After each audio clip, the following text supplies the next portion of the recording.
Well, what's happening, ladies and gentlemen? I apologize for the lateness. This time, it genuinely was not my fault. This time, I know it's not like the boy who cried wolf here. I'm being dead serious. This was Streamlabs' fault. I apologize, but we're here, live, ready to go, ready to do a brand new rookie mock draft. I would love for you guys to be a part of it. Obviously, if you haven't joined our Discord, that is the first step, is to get into the Discord. I'll have Nightbot send you guys a little invite there. But appreciate y'all big time for hanging out. Let me know who's in the chat here. I know this started about 30 minutes later than it usually does. But again, I promise you, from the bottom of my heart, this time it really is not my fault. It's Streamlad's fault. What's up, D Macy? Says 15 days until the draft. What's happening, brother? Slick is in the building. We've got Sparrow here. Zom is in the building. He says, hi, Dad. Welcome in, my friend. What's up, Chase, in the building? We've got Mike here who says, what's up, fellas? David, DB in the building. What's up, Dak? Done any deep sea fishing lately, my friend? Always love to see those catches you get. What's up, Chief, in the building? Okay. Appreciate y'all for hanging out. Again, today we are going to be getting into a Dynasty rookie mock draft. You're going to have an opportunity to join me. And the first step is to join our Discord. And let me get Nightbot to send you a link there. The link to join today's rookie mock draft is going to be sent in the mock drafts tab, okay, of right under the land community. So you should be able to access that here now. In fact, I'm going to go ahead and allow you guys to join first come, first serve there. And then if we don't fill up, I will go to the YouTube chat. But I'll give you guys in the Discord community a little bit of a first opportunity there. I keep spelling Discord wrong. That's why it's not giving you Discord. Let's see if that works now. Okay, guys, we are getting close to the NFL draft. In fact, like Daniel Macy said, 15 days into the NFL draft now, which is absolutely wild. We do have a latest 5-round mock draft, 5-rounder here from NFL.com. That link is actually in the mock drafts tab on Discord for you to reference, but it's from our favorite. That's kind of a joke, but you know, it's from Chad Reuter. I don't actually dislike Chad at all, but you know, he's had some crazy mock drafts in the past. I'm curious to see what Chad is up to today. Again, appreciate y'all joining me. Now, before we jump into this mock draft, want to give you guys a little bit of an announcement. I did just drop a brand new feature on the Land Leagues website. If you don't know, landleagues.com is the one-stop shop to be a part of a Dynasty League that truly matters. It is exclusively for promo code LAND annual Mother Flocker members. You guys can go to landleagues.com, sign up for tomorrow's drawing, the Achilles League. We're going to draw spots for the Achilles League tomorrow. I think as of today, we have 6 spots up for grabs. It's either 6 or it's 7. And of course, if you become a brand new member, then you get a guaranteed spot in that brand new league. However, you'll see a brand new link here called the Orphan Waitlist. So I know a lot of you guys are Dynasty Degens. You're absolute freaks in the sheets and you're the spreadsheets, that is, and you're always wanting to add brand new Dynasty teams. You want to add a challenge on or whatever the case may be. So this has been a widely requested feature. This is officially the Orphan Waitlist spot of the Land Leagues website. All you have to do is go landleagues.com/waitlist. Okay. So if you're one of those guys who wants to get in more leagues, you want to be a part of even more land leagues that are ran here, then you can actually claim your spot there, enter in all this information. And then this will be our official master list. So whenever there is an orphan available, and I know, or our commissioners know, then you guys will be the first people that I reach out to before even announcing. I mean, there might be a scenario here where I don't even ever announce that there's an orphan available, and I just pull from the people who sign up here. Okay, so why don't we go ahead and get on the same page here? And by the way, tomorrow night, we are going to do the raffle for the Achilles League. Okay, so the Achilles League spots, whatever spots are remaining, those will be raffled off tomorrow night on the stream. I think we have 6 spots remaining or something like that. So that is actually today's code word for our giveaway. So all you have to do to enter is simply like today's stream. That's step 1. Step 2 is to type the code word, which today the code word is Achilles. Once you've done those two things, you will officially be entered into today's giveaway to win a live team playbook, that tier 1 product here from the site. Jason said, is there a way to know that I got into the league new member and signed up for the league? Yeah, that's a good question. I have messaged everybody who signed up to the league and said they're a brand new member. Have you checked your Discord? Also, I can reach out to Rowan, who is commissioning this league, and see if he has sent out those invites yet. I can tell you the guys that I know are locked in are on Flock Fantasy: Coolmac, Schmeat 2000, JT Rich, Try Me Bro. Those are all guys who are absolutely locked in. I know Marcus Godson it does have a chance to be locked in. Delage has a chance to be locked in. But keep in mind, guys, when the site launches on the Discord, I announce when a new league is available. So if you signed up for the Atlas League last week, for example, you still need to sign up for the Achilles League this week if you want to be a part of it. So just be clear, every single Monday night, there's a brand new league. If you signed up for the previous league, you're not automatically entered, right? You got to re-enter every week into these leagues. That way we know the latest interests, and there's people who are actually wanting to be a part of the league that they are entertaining being a part of. Does that make sense? So let me know. Okay, let's look at this world. Let's all take a deep second. Okay, look, let's get a little personal right now. I don't know what happened through your day. Okay, I don't know if you had a good day today. I don't know if you had a bad day. I don't know what it looked like. I hope it was a good day. I really do. I can tell you that I had probably the worst sleep of the entire year last night. Love my nephew, but he slept over. And he did this thing with his nose like every 30 minutes where he would blow it as loud as he possibly can so the entire house could hear. And he woke me up basically every 30 minutes throughout the night. So I did not have the best day either. But no matter if you had a good sleep, okay, no matter if you had a bad day or a good day, whatever the case may be, whether it was good or whether it was bad, today, right now, we're all going to take a woosah here, okay? A little breath in. Okay. And now we're ready to step into a brand new universe.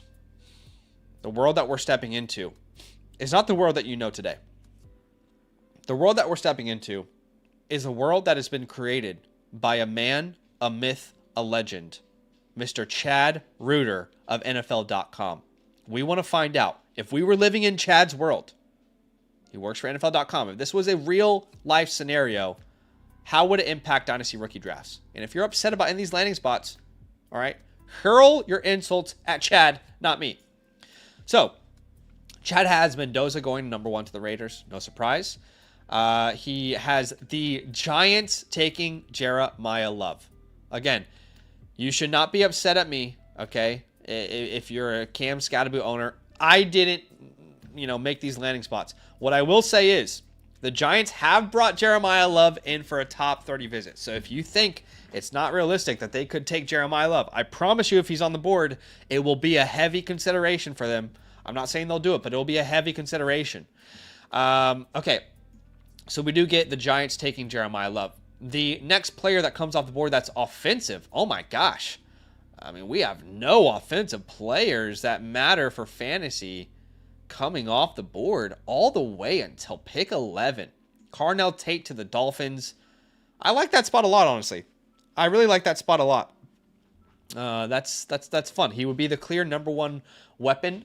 That Malik Willis, yes, it's Malik Willis, but whoever their future quarterback is could link up with Mr. Carnell Tate. Then the next player off the board, our third offensive player, is Ty Simpson to the Jets. This seems a little high to me. I would be shocked if Ty Simpson's a top 16 pick in the NFL draft. I think he's more likely to be an early second, like Will Levis was, or someone jumps into the back end of the first round, like Lamar Jackson for the Baltimore Ravens, like that situation. But here he's a top 16 pick, and we're trying to live in Chad's world. You don't like it, maybe I don't like it, but it's Chad's world, and we're trying to live within it.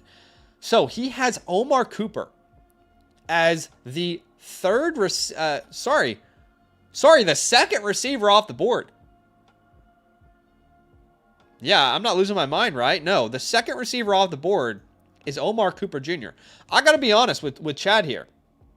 I don't get this because I feel like if the Rams trade up, this is not me being anti-Omar Cooper at all, but if they trade up, Mekhi Lemon is like everything that that organization and Sean McVay preaches. You know what I mean? So I'm just shocked that, but again, the NFL draft, it never goes the way that we think it does. Omar Cooper, second wide receiver off the board, pick 17. Kenyon Sadiq to the Panthers at pick 19. Jordan Tyson off the board to the Browns at pick 22. And then we do get Mekhi Lemon off the board at pick 23. So these two guys are getting much more your Jordan Addison, Zay Flowers, Quentin Johnson draft capital in this world than they are getting like some top 10 London, Garrett Wilson type of draft capital. So let's see how that impacts this draft, because anything is possible, guys. Casey Concepcion comes off the board to the Buffalo Bills. Chad is just, I don't know what he's cooking, but he's cooking something up. I don't know what he's cooking, but he's cooking something up. Let's just read out his little blurb from Mekhi Lemon. Regardless of whether or not A.J. Brown stays in Philadelphia, the Eagles must fortify their receiver room. Lemon fits nicely in the slot and can flip spots with Devonta Smith. Okay, well, that's his rationale. Okay, next receiver or next offensive player that comes off the board is not in the first round. We have to go to round 2. All right.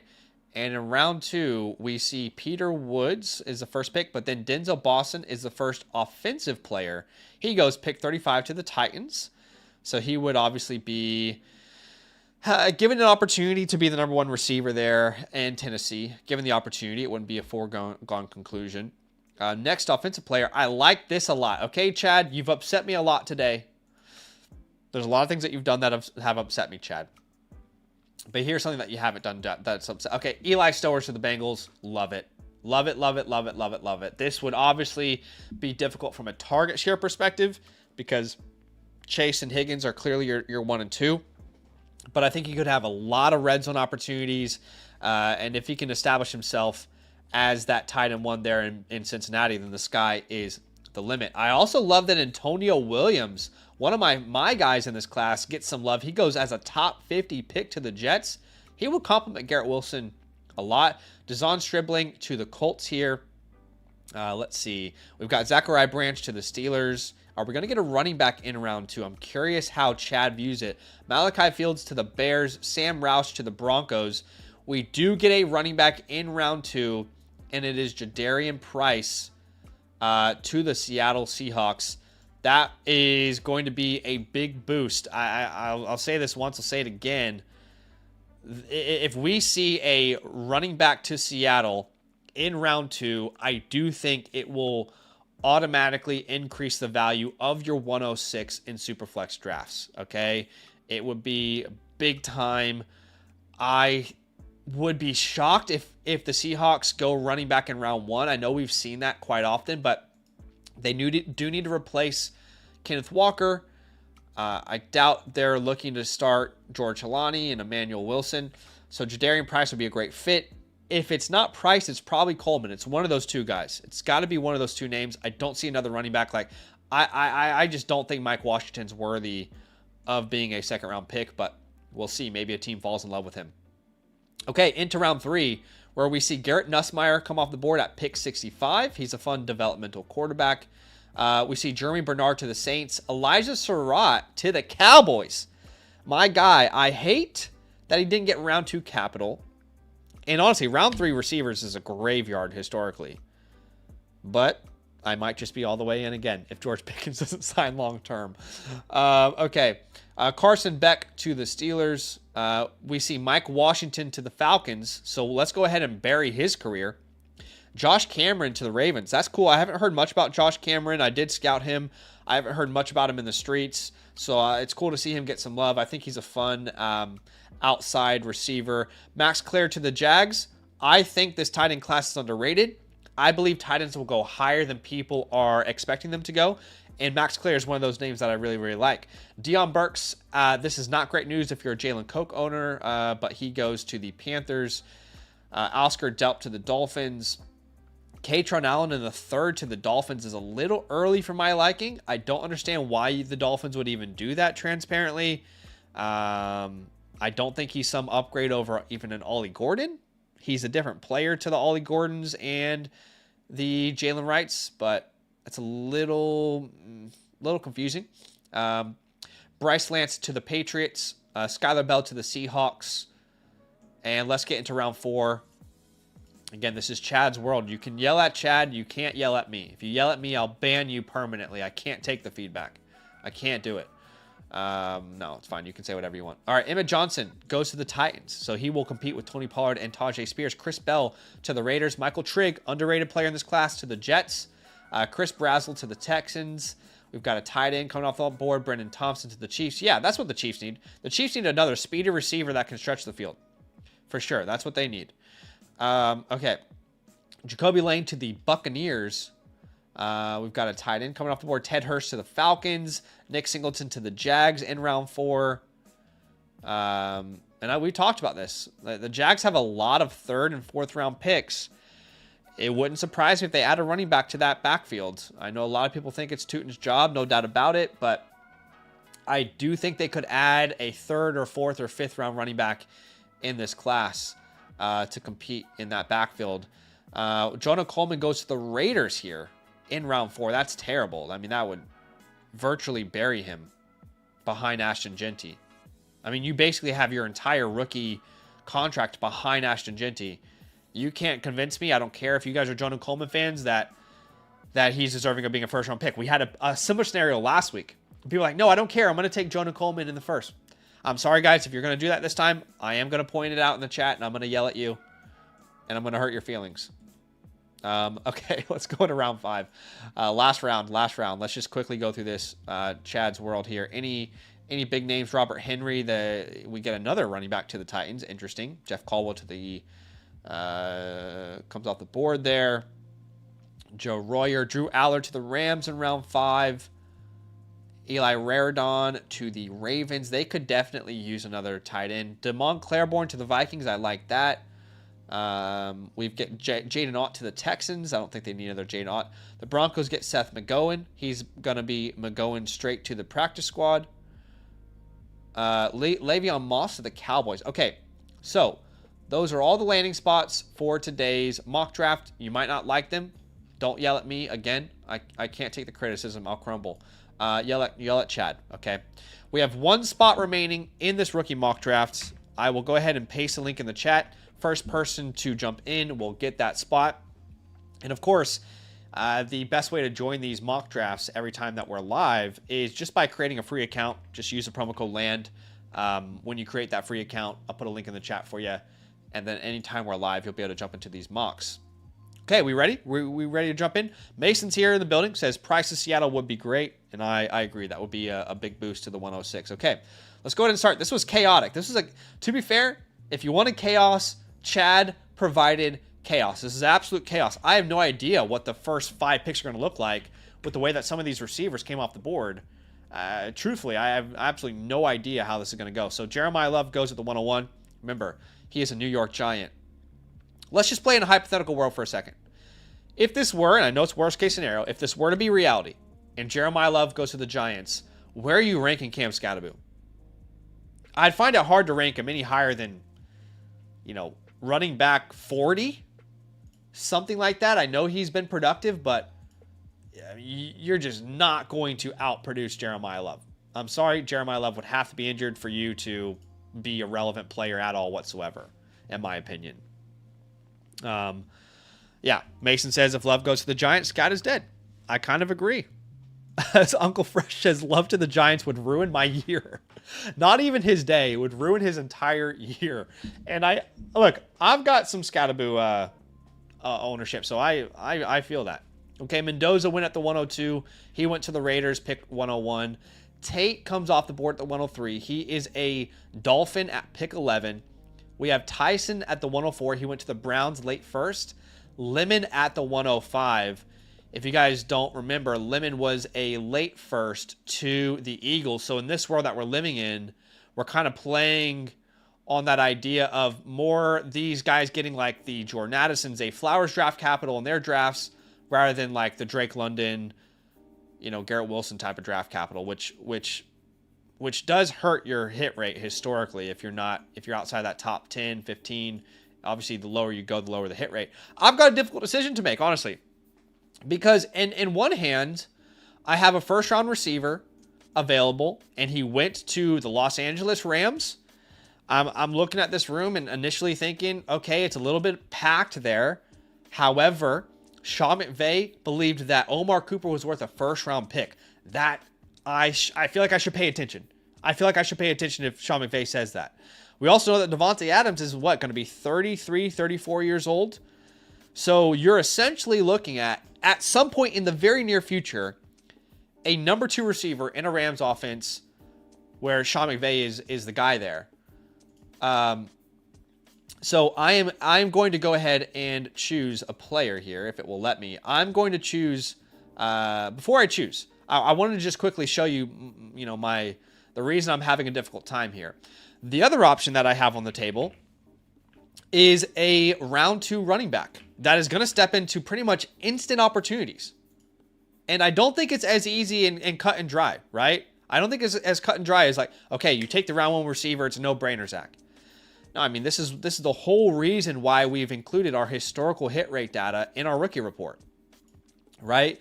This is the type of stuff that we live by. We know how important this is historically to every single position. And a round 2 running back has a fantastic chance of hitting. In fact, if you look at our superstar statuses on the right side of your screen here, let's focus on that for a second. A round 1 wide receiver since 2014 has hit 30% of the time to give you a top 12 point per game season in their first 4 years. A round 2 running back, 41.7% of the time. Round 1 wide receivers are not as good of a bet as many people believe, okay? Historically, they're just not. I mean, you want to go and look at that top 10 hit rates, that's when you start to say, okay, receivers are a lot more, you can bank a little bit more on them. But the running back position, both star status and superstar status is a easier bet to make. Now, you can make the narrative, well, Zach, it's the 64th pick. That's basically, a third rounder. And I'm not going to disagree with you, but this is a very unique scenario because I cannot imagine a scenario if Jadarian Price is a Seattle Seahawk in the round 2 scenarios, how he doesn't get 220 plus touches in year 1. I mean, what are they going to do? They're going to allow Emmanuel Wilson to get 60% of the carries. George Halani is going to get 40 targets this year. So I think it's a more difficult decision than a lot of people might believe. And this might surprise some people, but I would take Jadarian Price in this scenario. What would you do? I would love to hear from you guys in the poll. What pick would you make? Let's ask the question. Would it be Jadarian Price here, or would it be Omar Cooper Jr.? I'm curious. I don't think you can make a wrong claim here because honestly, this is one of those fits. When you look at a Omar Cooper to the Rams, this is one of those player fits, offense fits, scheme fits, offensive mind fits that there's totally a possibility Omar Cooper Jr. is an absolute superstar with the Los Angeles Rams. That is absolutely a realistic possibility. But I think I'm making a better bet there on Jadarian Price. So I want to hear from you guys in the chat. See if you might have a very strong opinion. Mason says he would literally be nothing more than a handcuff. He's talking about Cam Scatterbo here in this scenario, which yeah, I tend to agree with that. What do you guys think? What do you guys think in the chat? We've got a very close poll going on right now between Jadarian Price and Omar Cooper Jr. And you know what? I took all that time to explain the options I was going through, and maybe you guys would have gone somewhere else because Ty Simpson was the next pick there at the 107. To be fair, it is a super flex mock draft. Simpson did go 16th overall to the Jets, but yeah, I'm a little surprised to see Omar Cooper fall to the 108. I think that's a great value. Yeah, that 106, you could really go quite a few different ways. So yeah, I would love to hear your guys' opinions. D. Macy says he would go Price. Mike says he would go Price. Looks like Jamie would go Price. Zom says give me running back over wide receiver 3. So he would have taken Price at the 105 or the 104, maybe even as high as that. So that's interesting. Sean asked, where did Kenyon go? Kenyon Sadiq went to the Panthers in this world at pick 19. So he is a Carolina Panther right here. I've seen this landing spot often. I don't really like it, to be honest with you. I already have some concerns about Sadiq's ability to produce straight away as a rookie, and I don't think I would be more confident with him in a landing spot, like the Panthers, which is really primarily built on like defense in the run game. So that's definitely would be a big concern for me. Tatum says Cooper could genuinely be their wide receiver 1 in 2027 if Puka's off-field issues don't improve. That's true. I would say, though, to be fair, very rarely do these type of off-field things hold a player back when they're at that young point of their career. Obviously, later in their career when they're less valuable to teams, it might be a bigger problem. But I think we're going to see a lot of Puka Nacua still in the NFL. Kenyon Sadiq comes off the board there at the 109. So he is off the board. Sega 0.5 tied in premium format. Yeah, I'll be honest. Like, I do think Cooper's probably deserving of the 107. But that 108 spot is tricky. Because I think between Simpson and Sadiq, I would have a difficult time, really determining which way I'd want to go there. So, yeah, I do think that might be a little bit difficult. Jason says, I don't know who to take, Price or Cooper. Zach, what do you think after their film vis-a-vis? Is that what do you mean vis-a-vis? I don't know what that means. Maybe I'm losing my mind here, though. Look, I like both players. I like Price a lot. I like Cooper a lot. I don't think either are players that, like, if you place them in previous classes, they're probably not guys that I'm hammering the table for at the 106. If you put Price in last year's class, I don't think he's a top 5 running back, probably. I'm trying to think this through logically. He's probably battling for RB6 or something. You put Omar Cooper in previous classes, I doubt he's going to be in consideration as a top 5 receiver. They're good players, but I'm not willing to pound the table for either of them. It will come down to draft capital and landing spots for sure. Okay, Casey Concepcion off the board at the 110 rather. He went to the Buffalo Bills. We had Tyson to the Browns, Lemon to the Eagles, Casey Concepcion to the Buffalo Bills. And this was Chad's reasoning, by the way. Chad went on to say, acquiring DJ from Chicago earlier this offseason was a good first step in building a strong receiver room, but the Bills deal with the Bears to ensure Josh Allen had full complement of targets. Buffalo, okay, come on. He says Texas A&M wideout is considered a slot receiver by some, but he lined up more outside more often than inside last season. So he isn't really telling us why he likes the fit. He's just stating facts. That feels a little AI-y. Anyway, I'm not going to assume he read it with AI. That's wrong of me to do. Okay, that is the first round. I want to hear from you guys. Who do you think is the best pick in round number 1? Who is the best pick in round 1? I want to hear from you. If you haven't joined today's giveaway yet, you can very easily join simply by liking the stream. That's step 1. And step 2 is by typing in today's code word. Today's code word is Achilles. And the code word Achilles, the reason it's Achilles is because on tomorrow's stream, we will be raffling off spots for the Achilles draft. Okay, the Achilles League, which we'll draft on Monday night on our live stream. You can go ahead at landleagues.com. You can enter into the latest league.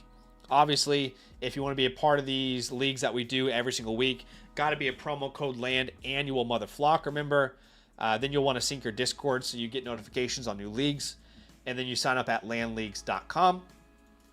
We also mentioned earlier that we did add the orphan waitlist feature to the site.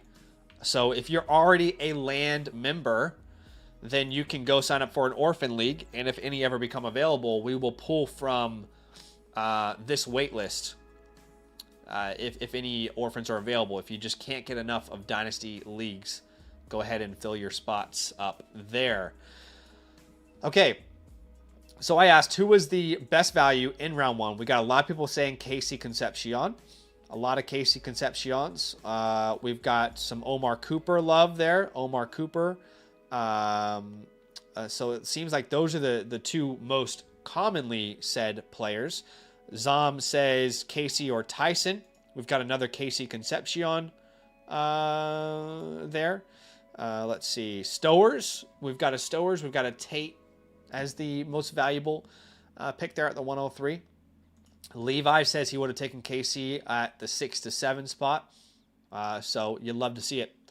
Let's go ahead and jump into round number 2 where Antonio Williams is the 201. Skylar says, none of these mocks have the Saints taking a receiver because everybody knows Jalen Polk redemption season. It's probably time to let go of that dream, brother. We're not even sure if Jalen Polk beats out Devon Bailey at this point. Let's be honest. I love your passion and your enthusiasm, but let's be honest here. Mike says, is the Achilles League auction or regular? We're going to let the league vote on that one. So I couldn't tell you for sure right now because we'll have to wait and see what the league votes for. That's the best part about being in these leagues. It really is a democracy. You get to vote on quite a few settings. And ideally, kind of create your ideal dynasty league that you want to invest into, right? So that will come down to how the people vote. I'm just looking at this first round. I don't think we have any other players available from round 1. They've all been selected at this point. We do have Antonio Williams coming off the board. He was a round 2 pick to the Jets. I think it'd be a good compliment to Garrett Wilson. I honestly do. Jeremy Bernard went round 3. Jonah Coleman, look, I'm sorry, I just don't think Jonah Coleman's worth the 203 in this world. I know people are going to fight me on it, but we're living in a world where Coleman was a round 5 pick. Is it round 4 or round 5? He's a round 4 pick to the Raiders. Jonah Coleman, I'm sorry, is not going to see the field over Ashton Genty. He might develop, that backup role, but Coleman is not going to be a reliable fantasy option when Ashton Genty's in town. So round 4 capital is terrible historically. Add on to that the fact that he has to sit behind Ashton Genty for the entirety of his rookie contract. I'm sorry, I just can't make the pick. You can disagree with me, and I understand why you might disagree with me, but I just can't make that pick this early. There are other picks that I think are more intriguing to me. Got Beef says, Jonah Coleman breaking the fourth wall of the mock universe again. I'm a little bit concerned with how many mock drafts have Jonah Coleman going, so late. Because there are quite a few where he is just getting buried, really. We've got some running backs here. Katron Allen to the Dolphins is interesting. Yeah,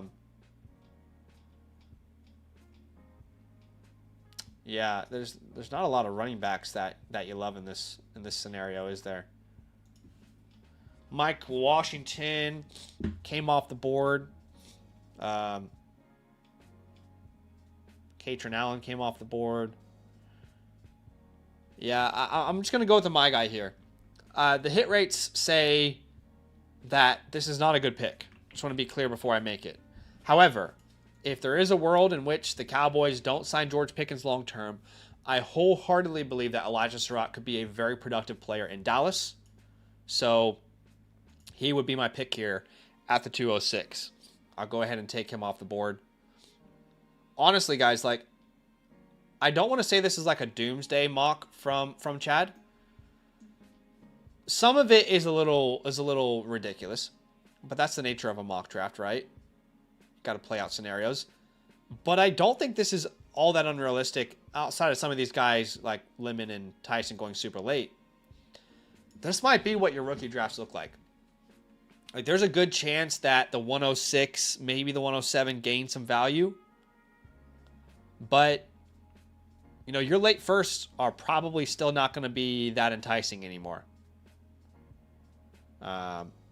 So Just be aware. It might be a rough late first for all you contenders out there who have your 26 first. I've been saying this for over a year. If you're a contender and you have a late 26 first, even last year before the class was solidified, we've been suggesting go sell the first to try and win in your leagues. And I would say the same thing here today. Even today, as we're closing in on the draft, we're about 2 weeks away. I still feel that way right now. Scribble says, if the Cowboys' plan is to move on from Pickens and replace him with a third-round Elijah Surratt, fire everyone. Hey, you give Surratt at least a couple years in the league first, okay? At least a couple years in the league. Chris Bell off the board. Chris Bell did go quite late in this one. I think he was a 4th rounder. He went to the Raiders in round 4. He's another one of those guys. It's really hard to project Chris Bell. I don't know about y'all, but I feel like it's really difficult to project him. Levi says, hoping the Raiders take running back in that range so there's a chance Genty gets a value dip. Okay, sure. So maybe you can go out and buy Ashton Genty a little bit on the low. I would like that. We get Branch coming off the board here at the 208. Scribble says, I traded the 110 and the 2-1 for Travion. People are so down on him. I think that's insane. I like it. I like it a lot. By the way, if you guys weren't able to watch on Monday night, I did my first ever auction draft on Monday night. I feel pretty good personally about the team that we were able to create. You can go watch that back. It was a lot of fun, me and Sammy. However, I did make a trade, and we're going even further all in case anybody is curious or if anybody cares. We made another trade to be even more all in. There's been a lot of trade activity in this league. You know, people have told me in the past, hey, auction drafts have so much trade action, way more trade action than a traditional startup when the draft ends. And they're 100% right. There have been so many trades in this league. Here's the one that I made. We sent away Rome Odunze, the 106, the 108, and a second for Justin Jefferson.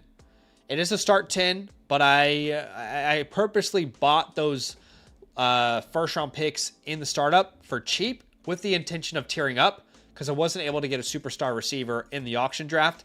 So we now have a starting lineup of Josh Allen, Bucky, Kyron, Higgins, Jefferson, Fannin.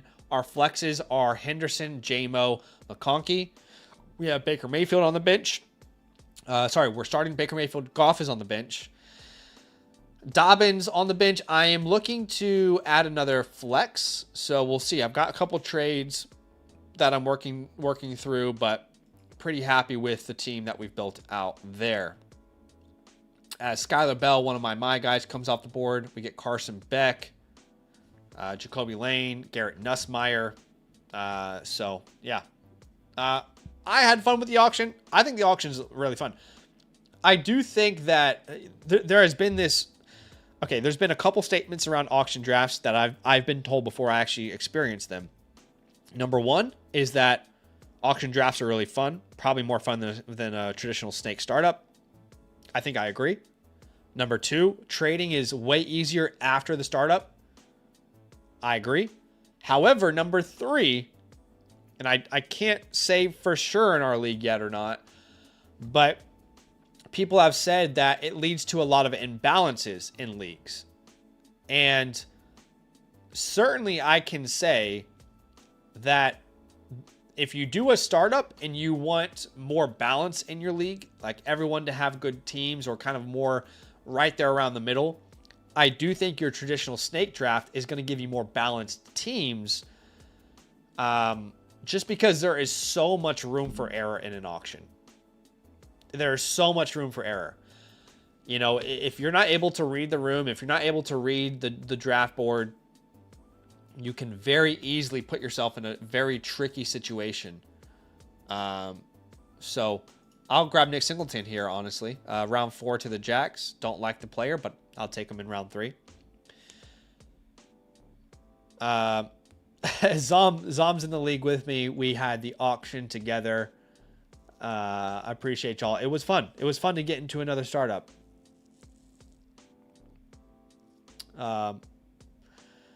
Yeah. So Jason says auction is the most fun if you know what you're doing, which is fair. I think that's fair. Should we do another rookie draft? Do you guys want another rookie draft? Should I pop one up?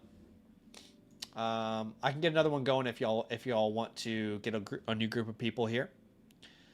Let me go ahead and whip one up here. Get it ready to go. Let's see, rookies. We'll do 30 seconds on the clock for this second one. Okay. We will get another rookie mock draft going. Would love for y'all to be a part of it.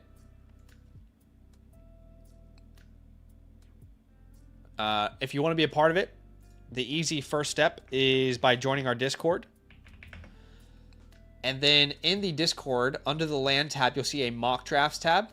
Okay. And this is where I send the links first to our members. So they have kind of like the best chance to get in. If it doesn't fill, then I'll pop it into the YouTube chat, though. So I'll go ahead and paste that there. We will jump into one more mock draft today. It'll be a quicker mock draft, though, than this first one was.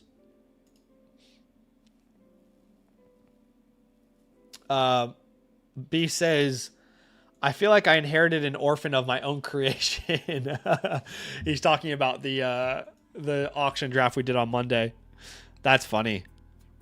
I mean, I don't think anybody had such a bad draft where it's like you can't recover.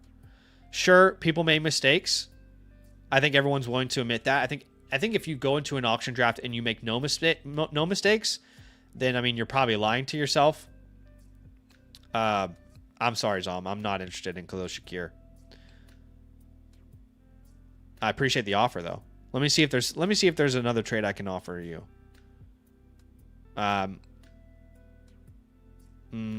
It's going to be hard for us to make a deal because Gibbs, Jason, and Bowers are the only guys I would want to acquire there. I'm sorry, man. Okay, let's jump into another draft here. We have one spot remaining in our second rookie Superflex mock draft. We're going to use the same landing spots from Chad. Let's get some shout outs to Chad in the chat here, huh? Let's get some shout outs to Chad in the chat. We have that spot and it is now officially full. Let's go ahead and start this. This will be 30 seconds on the clock. Same landing spots. We'll just get another go, another, rotation around the world, if you will.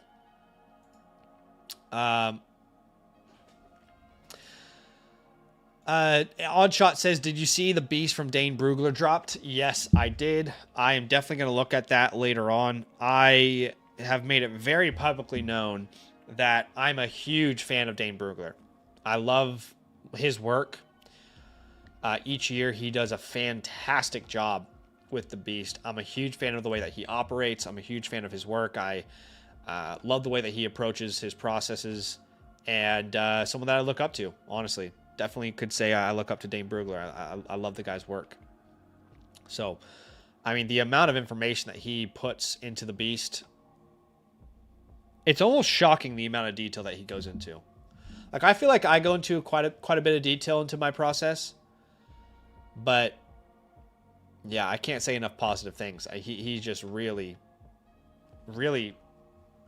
takes it to a whole nother level where, I mean, I sometimes even ask the question, like, how can anyone have enough time in their year to do this, But I guess that is his main role there at The Athletic. But, yeah. Okay. Sadiq, Cooper, Tyson, all off the board. So for me here, it would be really between Simpson, who went round 1, and Concepcion. I don't have a lot of... I just have more conviction in Concepcion than I do Ty Simpson there. Concepcion to the Bills. I like it. The guy can get open. That's for sure. If you're looking for a receiver in this class who can get open, create for himself, that is Casey Concepcion. There's a it's not a great comp, but there's a little Jalen Waddle to Concepcion's game, I would say. A little Jalen Waddle to his game. I don't think he's ever a true number one alpha. I've heard people give like the OBJ comps. I don't like that comp at all. But I think he could be a really great contributing number two for an NFL offense. Okay, now we're at a point where I think someone's going to get a huge steal.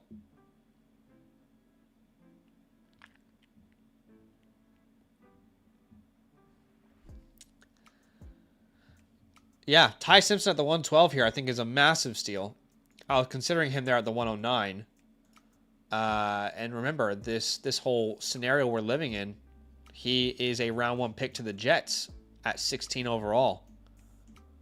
So, I mean, I guess he would have Garrett Wilson to work with, Breece Hall, Antonio Williams, Mason Taylor. I think that's a pretty good fit. Coleman a little too early for me, given the world we're living in, but I feel like there are certain players where people are going to throw out draft capital entirely and just do what they want. He's one of those guys, I would say. Can you repost the landing spots? Yes. Just so you guys know, it is in the mock drafts tab on the Discord. Every time we do a rookie mock draft, if we're using landing spots, I'll always put it there for y'all. It's also in the description of the video of the stream here. But I will go ahead and put that in the chat for you.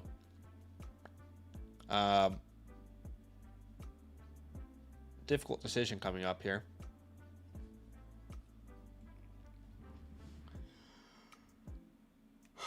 Guys, I think Terrion Stewart's going to go undrafted. And it's going to make me so sad. It's going to make me so sad. I don't get why he's not getting an ounce of love. We'll take Max Clare. I really like the tight ends in this class. He's one of the more underrated guys, I would say. Jamie says, I'm collecting the Ohio State receivers. Look, if you're going to collect any position group from any college, Ohio State and receivers is probably a good place to start.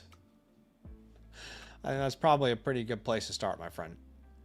But yeah, how crazy is this world we're living in? We have a first-round quarterback, 16th overall, and he's one pick away from a fourth-round running back behind Ashton Genty. That's the crazy nature of the 2026 draft that we're in here. I have, by the way, guys, quite a few trades to get through, quite a few team playbooks to get through today. So this will probably be the last mock draft for today, which means we will do this giveaway here very soon.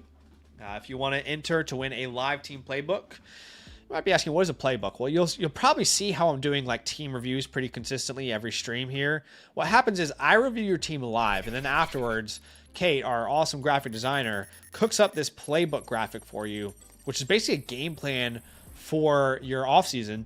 So we are giving away one of those playbooks completely free today. All you have to do to enter is simply like the stream and then type the code word, which today's code word is Achilles. And we are going to do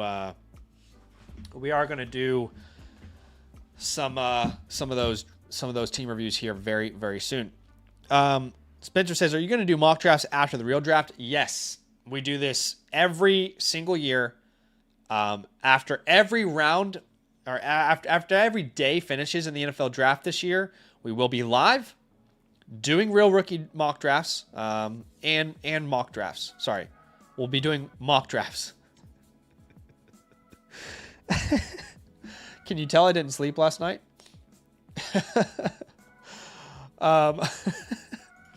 Okay, what I was trying to explain is, okay, so round one finishes of the NFL draft. As soon as round one NFL draft finishes IRL, we are live doing mock drafts, breaking it all down, having awesome conversations. We do that every single year. We'll do the same thing after rounds 2 and 3. Okay, so day 2 of the NFL draft. Here's what's really exciting though. For the first time ever, we will be showcasing a real rookie draft the day the draft finishes. That's crazy. It's happening in the Alpha League, which is one of our land leagues. So the day the draft finishes, as soon as, not as soon as it's done, but that night, I will be live showing you a real rookie draft. Not even a mock draft, a real rookie draft from real competitors in a real league. So I can't wait. I mean, the atmosphere of that draft. Can you imagine? Can you imagine the atmosphere of that draft? I mean, the day the NFL draft finishes, our first rookie draft. And then the next day, we have another one. So make sure you turn those notifications on so you don't miss it. Yeah, I'm very excited about it. Browner says, didn't get the landing spots before my pick. Can confirm I would not have picked Coleman there. Okay, sure. That makes sense. So maybe a little bit of a late joiner there. Okay, so we do get some Terrion Stewart love. Like to see that.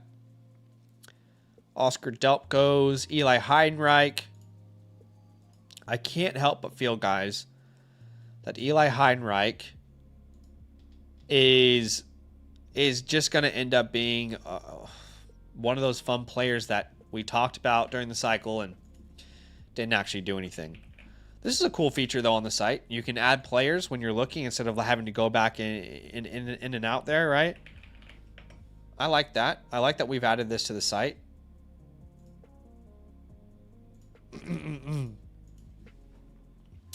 Le'Veon Moss, OTB, all off the board. Dean Connors, Adam Randall. For my last pick,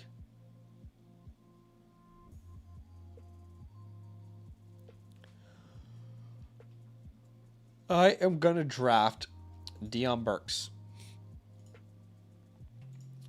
Okay.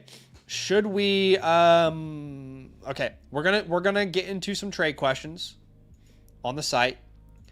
You guys always submit these trade questions and I'm always here ready to answer them, ready to give some feedback. At any point, if you want to submit a trade question, I'm going to put a link in the chat right now that says get your team reviewed tonight. You can use that link to either submit a team review or to submit a trade question, okay? But I'm going to go through the trade questions first, and then we'll do the giveaway. So I'll give you guys one last chance to enter. All you have to do to enter is like the stream and type Achilles into the chat. That's the code word for today. So you got one more shot to enter. Okay, Crush. In a Superflex 12-team start 11, they would be sending away Jacobs, a 27, 28 first, and 2 seconds. So really the deal is, would you rather have Jacobs and 2 firsts or Puka Nacua? Looking at his team, if he made this deal, he would be starting Herbert, Purdy. He'd have Stafford at quarterback 3, which is fine. Taylor, McCaffrey, Puka, Lamb. Loveland would make 7. Loveland makes 7. He would have to start 4 more names. And those 4 would probably be Jefferson, Olave, Smith, Adams. He would have Evans on his bench. He'd have Javonte Williams on his bench. Or maybe he would start him over one of those players. It's actually pretty affordable, I would say, for Puka Nacua. I'd love to hear the chat's opinion on this, but I think I would lean towards accepting this. You already look like a team that's pretty much all in. Not that you don't need Jacobs, but you can kind of afford to tier up here, improve the lineup a little bit. And then the great news is Puka is one of those assets where if injuries occur during the year, you can tier down from him, which you have plenty of those guys that you can tier down from. So, I don't know. I would love to hear the chat's thoughts on this. Maybe I'll put a poll up real fast.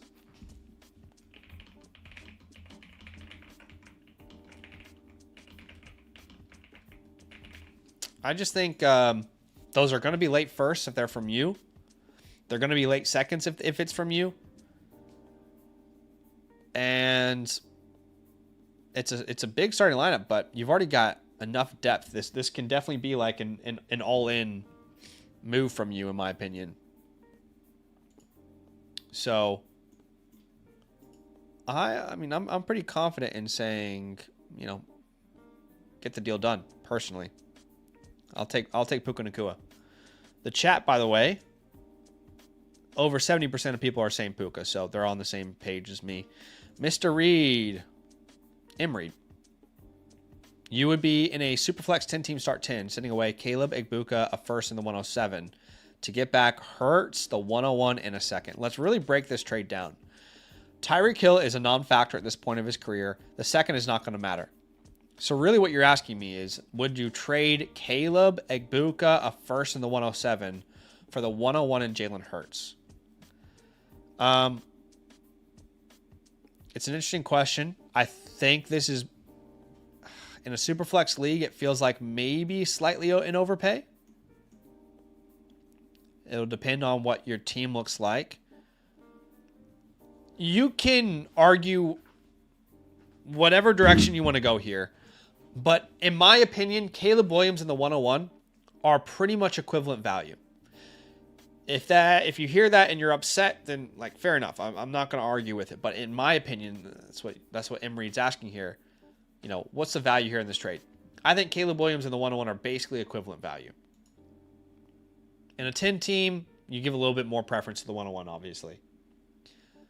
So would you trade Egbuka, a first in the 107 for Jalen Hurts? And I can't imagine there's many people on in any dynasty community that would accept this trade. So I think this is a little bit too much. I think you're paying a little too much for the 101. In fact, I don't need a second back. I don't need Tyreek Hill. If anything, can you keep your 27 first? Then you're paying Egbuka and the 107 for Jalen Hurts. That's how I'm viewing this. I think that's a counter that I like. If you can't keep your 27 first, can you keep the 107 and get rid of the second in Tyreek Hill? I'm just trying to make sense of the value here. I think even that's a little bit of an overpay. I mean, brother, you already have Bijan, Achane, Hampton, Genty. Oh my gosh, this is a stud lineup. Look, it looks like you can afford to make an overpay, but I would recognize it is an overpay. So, okay. What's up, Cole? Cole's in the building. J. Cole. Cole World. It says failed to reach leaderboard. Let me make sure we're still okay here. We are okay. All right, Cole. Cole World. I have to say Cole World if I ever say Cole. So I apologize in advance if that's annoying to anyone, but I absolutely have to say Cole World. Okay. 1 quarterback, 12 teams, start 9. Would you send away Swift, Monongai, and A.J. Brown for Judkins? Ooh, this is an interesting one. It's a smaller leagues, start 9. If you made this trade, you would start one of them quarterbacks, which are all great options. Then Gibbs, Genty, Neighbors. Okay. Yeah, this is an interesting one because you are a little bit short on flexes. And you have no clear wide receiver 2 if you do this. And I don't think you're going to use a 101 on a receiver. You're already going to add Jeremiah Love. I'm not really sure this makes sense for your roster. Right? Because right now you're starting Dart, Gibbs, Genty. If you keep A.J. Brown, it's Neighbors and A.J. Brown, Andrews. And then you would be flexing 3 more names, which would probably be Swift, Reed, and Jeremiah Love, right? You would add Jeremiah Love.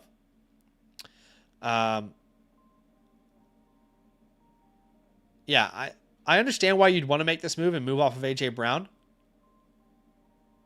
Oh, wait, you are receiving... I'm sorry. Someone said I have it backwards, and they're absolutely right.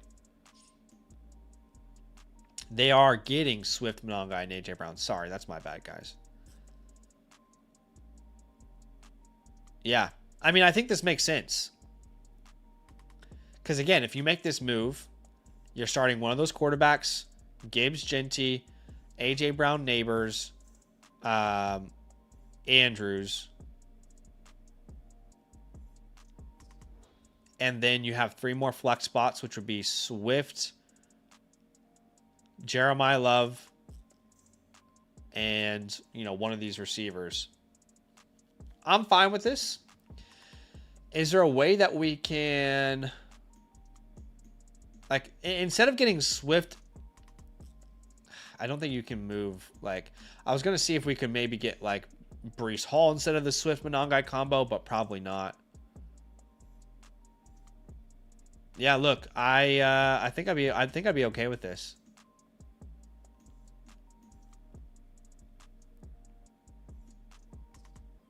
Would they be willing to add like Harold Fannin if you added the 111? That's one counter I could think of, but I'm fine with it. Sorry that took me a second, y'all. Like I said, can you tell I didn't sleep last night? Connor says, why did Tyreek Hill go for nothing in the auction? Do people actually believe he isn't going to play again? The nature of that injury was so rough that I don't think it matters if he plays again. You know, historically, guys at that age, they start to decline anyway. And when your game is built on speed and you have such a reconstruction of an important body part, I'm not sure it matters if he plays again. Like, he might be, he'll probably get signed to someone, but I don't see an offense featuring him the way that he's been featured in the past. So I could be wrong, but the way I'm treating Tyreek Hill in my rankings is basically as if he's retired. And, you know, if you're a contender, do you even want to send a second round for him? Like, I don't think I would. I think the most I would send is a third. And I mean, let's say he lands in Kansas City, for example. He's not going to out-target Rice. We don't know what they're going to do in the draft. Maybe he and Xavier Worthy share a similar target share. I just don't think he's an impact player anymore. But he's one of those guys I'm willing to move on from. And if I'm wrong, I'm wrong. Okay. Scott. What's up, Scott? He is in a Superflex start 11, tight end premium. He would send away Dart, Benson, and 204 for Genty. I've got no problem with this move. What does your quarterback room look like? If you made this move, you would have Caleb and Trevor and Shador. You could certainly use the help at running back. I'm fine with this. I think it's a fair move. I would rather keep Dart and send Lawrence, but if it has to be Dart to get the deal to go through, then I would comfortably make that move. I'm a Trey Benson guy. I love him. The 204 is not going to mean much. Neither is Trey Benson anymore. Okay. Zom, what's up? He says, this trade is what I said I did in Priority Pass, but actually haven't done yet. So if you pair... Okay, I'll wait for that then in Zom. In Gym. Superflex start 10. You would be sending away, this is Noah, Chase Brown in a fourth for Etienne in a second. This is semantics, really. Is that the right way of using that word? Look at me.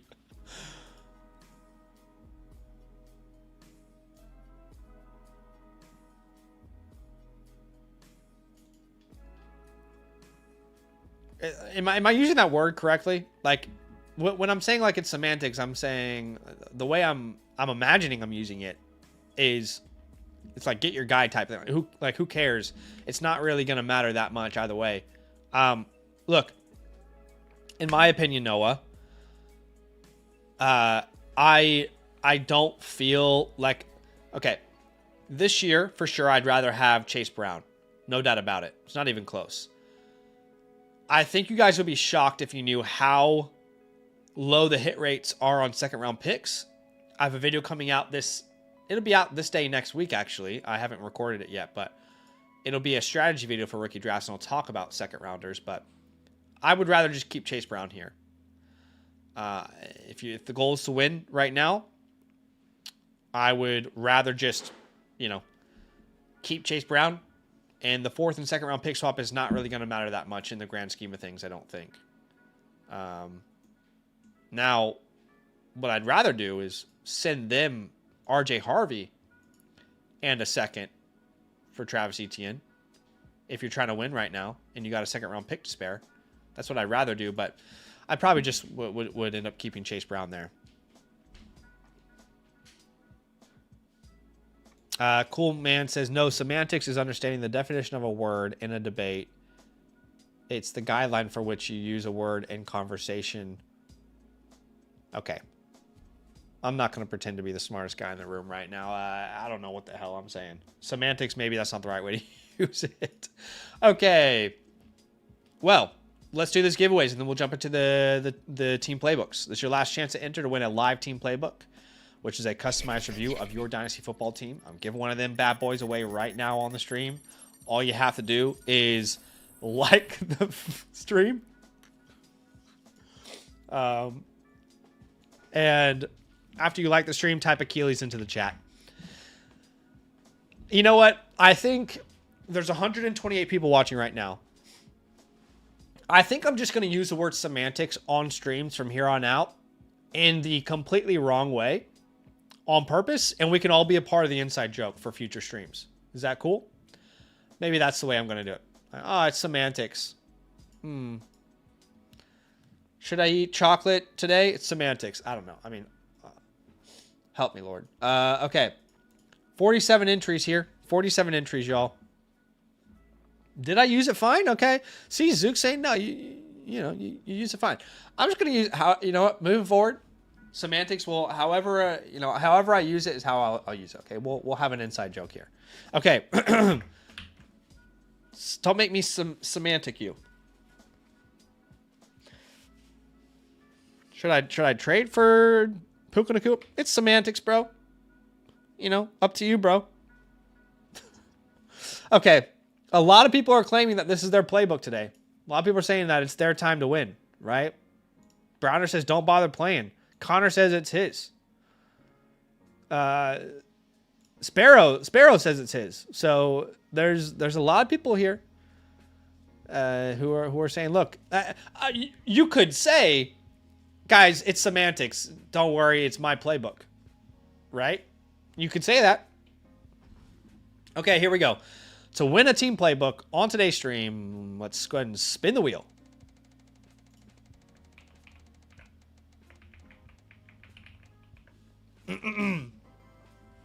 Okay, so PXRad123 is our winner today. PXRad, if you see this, my friend, all you got to do to claim your playbook voucher is DM me on Discord. There is my username. I need a screenshot of your YouTube account. And I need you to tell me your Flock Fantasy username. If you don't have a Flock Fantasy username yet, create one for free. But make sure you use the code LAND at sign up. That way I can find you on the back end. That's what she said, but it's true on the back end. That's what she said, but it's true on the back end. Okay, let's get rid of these tabs. Shout out to Chad. Like I said, guys, on tomorrow's stream, this is very important for you to know. We are going to be raffling off spots for the Achilles League. I can tell you, as of right now, I have 6 spots remaining if we have any brand new signups. Okay? So if you've been out there watching for quite some time and you haven't signed up yet, it's semantics, right? It's time to sign up. I'm just kidding. You can check out the link in the pinned comment. It's the same link to get your team reviewed, but the next 6 people who sign up get a guaranteed spot into the next Land League. You get premium access to landleagues.com. You get to be a part of the Orphans list. You get a live team playbook, the War Room, the trade question vouchers. I mean, truly, you've never gotten more for a membership than you have today with Land. So I am very proud to be able to offer all that for you guys. And we did officially announce the new feature, landleagues.com/waitlist, for all the people who want to be a part of the orphan waitlist. If teams ever become available in our leagues, that's how you can sign up to take them over. Okay, let's jump into some team reviews, y'all. Let's jump into some team reviews. You can join tonight's queue at any moment. All right, there's a link in the pinned comment. If you want to get your own team playbook, live review from myself, all you got to do is use the code LAND, become an annual Mother Flocker member. That will give you a voucher that you can use through the store, or you can buy one a la carte, completely up to you if you're a member of a different promo code or whatever the case may be. But we are going to get to these team playbooks. We are going to start with Zom. Let me double check because Zom purchased the priority pass. So he is going to skip the queue for today. Yes. We're going to start with Zom. Then we'll go to Dan because Dan has the pro pass. Those both get that priority pass feature. All right, Zom. In the building. Let me know if you're here with me. I know you're here with me. I know you're in the chat. Hanging out. Okay, so this is a Superflex Start 10. Michael, feel free to DM me, my friend. Make sure that you're signed up on the site, and I'll make sure we get you into the league. That's right. It's double agent Zom, by the way, guys. Double agent Zom. Okay, we got Zom here, and this is a Superflex Start 10. So it is that middle ground, which is good to see. That's in my opinion, I think that's the best format for a 12-team league. But play however you guys want, ultimately, just as long as you're playing and you're having fun. Zom, you're ranked last, my guy. In my rankings on the site, you're ranked dead last. This looks like it's coming out of a startup, though. This looks like it's coming out of a startup. So, he says, hello, quarterback stealer. That is a callback to Monday night stream where I was basically Zom's least favorite friend in the auction draft. I probably hurt his strategy big time. This is a project of mine. He says, not my best build, but I think I can compete thin everywhere. So curious what you think. Trade not showing up yet. I got Lamar and DK for Mahomes and AJ Brown. Probably not the best idea, but YOLO. Thank you and good luck. Okay. It's a tight end premium, so we'll take note of that. Untouchables on this team include Drake May. That's really your only untouchable. At the moment, if I had this team, names that I'm looking to hold, probably include Isaiah Pacheco, especially after he signs with the Lions to be that wide running back 2. I'd hold Chigakonkwo. I just think he's a little bit undervalued right now in the Dynasty community. As far as players that you can drop, look, if you need to clear space, there's no player that I would confidently drop, but like Joe Flacco, you can move on from. And also Tyreek Hill, no disrespect. On the waiver wire, is there anyone even worth adding? No, that waiver wire is completely dead. That waiver wire is absolutely gonzo, my friend. So, and you don't even have any picks this year, so we're not going to go to the war room, Zom, just so you know. I always want to call you Tom for some reason. But obviously your name is Chris, right? Because it's Zom Chris. So Zom. Anyway. He says, didn't do that trade. Thought I was going to. Okay, so you didn't do the trade. Okay. All right, let's have a look at the team before I look at that other trade that you submitted. Okay. So, Zom, you are starting May, Mahomes, Kyron, Chase, Nico, AJ, Fannin. It's a tight end premium. That's a solid top 7. You need 3 flexes, which would be Durka Henry, probably Alec Pierce, and George Kittle in this format. Okay, so I would say that it's a good team right now. If you take this team into the year, you could probably sneak into the playoffs. That's assuming there's no injuries, because if there are injuries, you'd have to look at probably flexing Parker Washington, Montgomery, Corum, Dowdle, Pacheco. It could be worse, though. Like, it truly could be worse. Here's the problem. Your draft capital is just shot to hell, my friend. You've got no important picks this year or next year. And you automatically put yourself in that Windows open mind space here where, hey, I got to go out there and compete. Because you have no capital, really, that's going to help you improve this team. I mean, you might have 28 picks. I don't know. Because that's the case, I would probably give you a C+ overall. You really, like, what you see is what you get. This is what you have to work with. There's not really another way to improve this team drastically. Okay? You have all your 28 capital. Okay. What's up, Michael? Yeah, let's have Nightbot. You guys at any point can do exclamation Discord. It's a command, and Nightbot will give you the Discord link. But But you got to compete, Zom. You got to compete. You put yourself, whether it was an orphan or whatever the case may be, where you really need to go out and try and win a championship. You don't have a pick this year or next year. That's important. Other people own your picks. You're not going to benefit from not winning. And we're not going to go to the war room because you don't really have any picks this year to go to the war room with. My instant thought was, what could I tear down from Drake May to? That's my instant thought. I don't mind having a worse quarterback and upgrading at receiver, for example. Like, I would much rather Alec Pierce be on my bench than rely on him, week in, week out as an important flex. I'm going to sneak over here quickly to this trade. You have a trade idea, which I'm just going to tell you right now, this is for this league, right? I don't like that. So, yeah, I don't like that, Zom. Assuming this is for this same league, I don't think this accomplishes what we want to do. Okay, he sent that. I'm going to say no, but I am going to take a note of it. We can make a counter. So it was Mahomes plus A.J. Brown for Lamar plus DK Metcalf. I'm going to make a counter. I'm going to help you make a counter here. I don't think that works, but maybe we can figure out a different trade with him.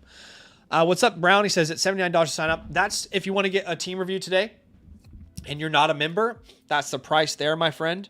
What I would strongly suggest, Brown, just quickly, is if you're going to want a playbook, I would highly suggest that you become an annual Mother Flocker member instead.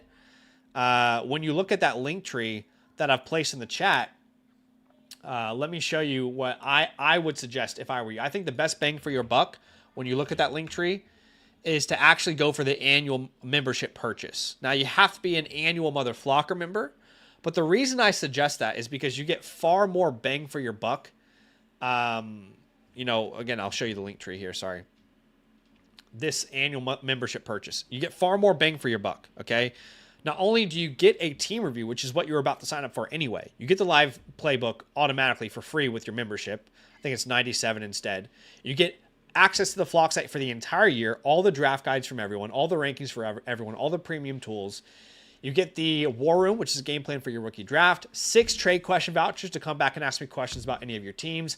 And more importantly, you get a guaranteed spot in a land league. We do community leagues at landleagues.com. So up to you, my friend. You want to just do the playbook? That's the price. I would always tell someone it makes way more sense to become an annual Mother Flocker member rather than just buying like a one-off playbook. But that's up to you, my dude. Okay. I know exactly what I want to do with this team, Zom, and I'm about to lock up and lock in, okay? I want to tear down from Drake May. However, I am intrigued by this Lamar idea. So, I'm wondering if we can tear down from May here. Like, can you go from Drake May to Lamar Jackson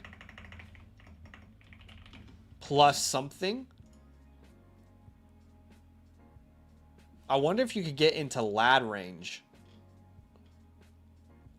Wait. I'm looking at the wrong team. Sorry, Zom. Come on. I'm in the wrong league. Okay. Let's have a look. Okay, Lamar, DK. I'd love to turn this into... Why does this guy have 100,000 quarterbacks on this team? I'd love to turn Lamar...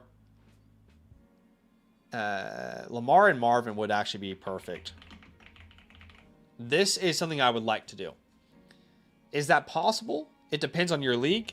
If your league is treating Drake May like Josh Allen, then yes, you could get that deal done. If your league is treating Drake May more like Lamar, Jaden Daniels, then no, that deal is not possible. But it's going to be harder to tear down from May to those top names. So let's look at some more realistic options. Okay. So, for example, Jared Goff.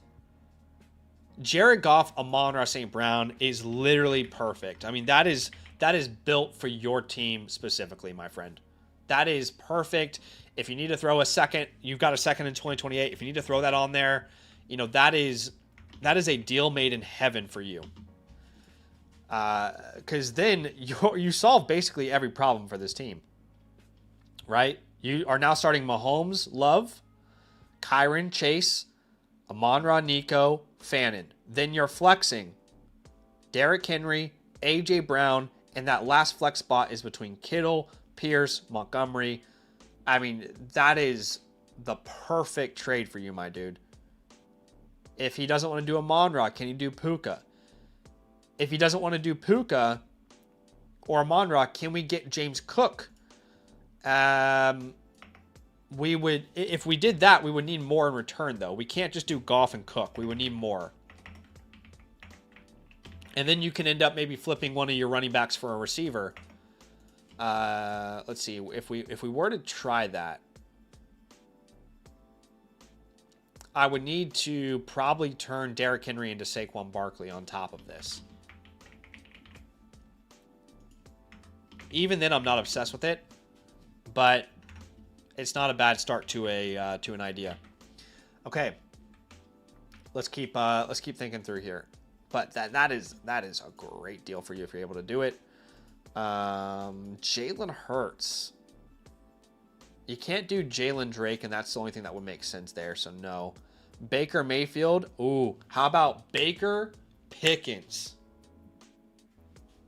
I like that.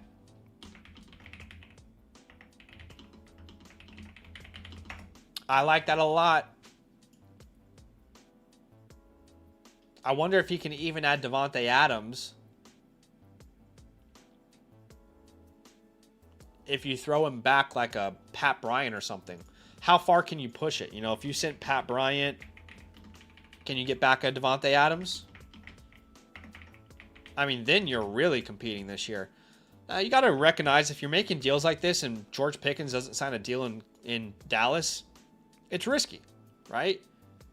There's real risk there, but you have to compete this year, and you're not going to get JSN in a deal like that. So, let's keep looking. Purdy or Knicks would be great. I mean, Purdy and Tet would be a dream. I don't know if that's possible. That would be another dream. I really like that deal and the Amon-Ra one. I would do it for Knicks or Purdy, by the way. I'm not opposed to Zay Flowers, but it needs to look a little different. And it would need to be like Zay and McCaffrey, probably. It would have to be a 3-for-1.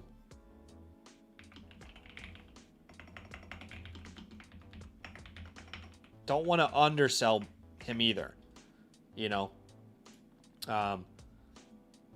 Okay, that one makes a ton of sense. Dak.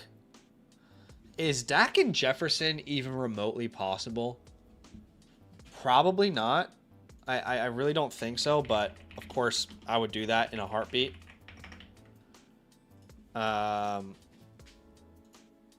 Let's see.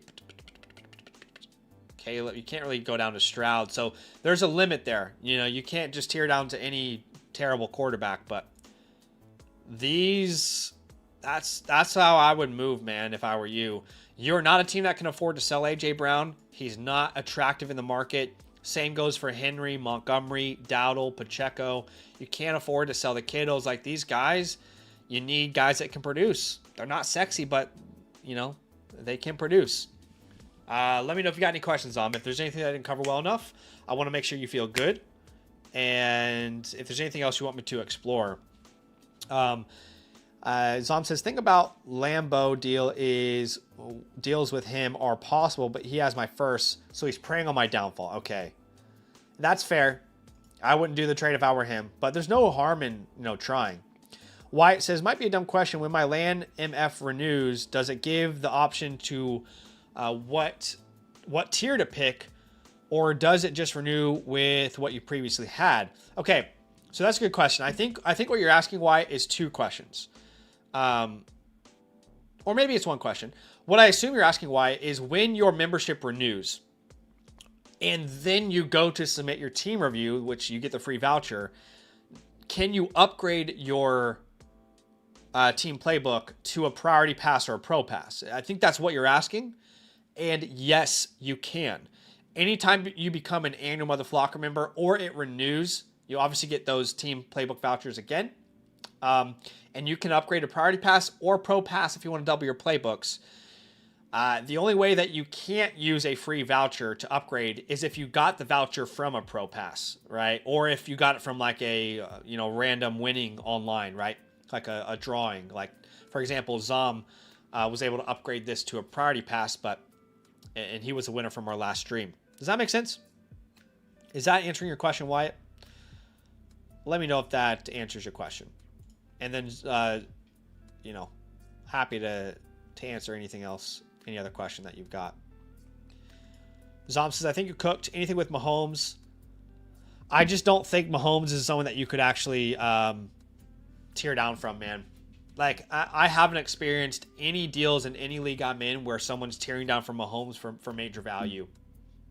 So, I don't like this deal either, the Lamar Jackson deal. I think Mahomes is much more of a hold than anything. But appreciate you, Zom. Thanks for letting me look at the team. You've gotten a review already, but you know the deal. Your playbook will be there within the next 3 to 4 business days. Shout out to Kate, killing it with the graphics game. She is incredible. So make sure you are tuned into your review tab there. We did have a trade that just came through from CC Vikings. I'll go back and forth between the reviews and the trades. And CC Vikings. CC, do you love me? Are you riding? Na, na, na, na, na, na, na, na. Okay. They've got a trade. It's a super flex start 10. There is no tight end premium in this one. They would send away Justin Jefferson and Travis Kelce to get back Egbuka and Warren. I don't think this is a crazy question, personally. Obviously, I'd love to hear from the chat on this, but to me, this isn't a crazy question. I think this is a fair deal. Kelce is worth virtually nothing. I mean, in the same way that, like, we say Tyreek Hill is worth basically nothing, you could pretty much put Kelce in that category as well. They're both really not worth anything in Dynasty football anymore. Kelce's not even a guy that that you can play anymore, in your flex spots. There is no tight end premium in this. That's where I was held up. Mike asked that. Viking says, I'm looking to rebuild and have a trade currently offered that includes me getting a 27 second. My issue is I don't think he's going to go for it with the second. If I did this, I'd also try to trade JT. Yeah. Yeah. Look, I don't see why this is an unfair deal, but let me look at your starting lineup real fast. Mahomes, Baker, Taylor. Then you'd have Rice, Egbuka, Warren. Yeah, I mean, do you have your 27 first?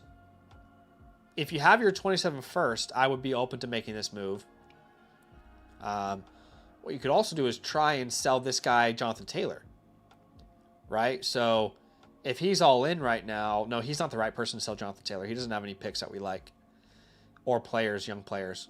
So, yeah, I don't have a problem with this. I mean, look, maybe you could... Is there a young player on his team? There's really no young players on his team. Like, maybe you could ask back for Ricky Pearsall at most in addition in this deal. But I think it's a pretty fair deal. And then if you make that move, it kind of points you a little bit more in a rebuilding mindset. Okay, we've got a pro pass from Dan. So I want to make sure I get Dan up next. Just so it's real clear. That third tier, when you guys go to submit a review, the third tier is what we call the pro pass. And that essentially doubles your playbooks, okay? So it goes from you having, one playbook to 2 playbooks, okay? So it's probably the best deal we've ever done here at Land. A lot of people have taken advantage of it. It's been fun to kind of see people's response to the newer products. But we do have a Pro Pass here from Dan. So Dan is going to be able to skip the queue because he also gets the Priority Pass benefits there. And I'm just going to write down his name here because we keep track of that Pro Pass on the back end. Okay. Dan, let me know if you're in the chat. No worries if not, my friend.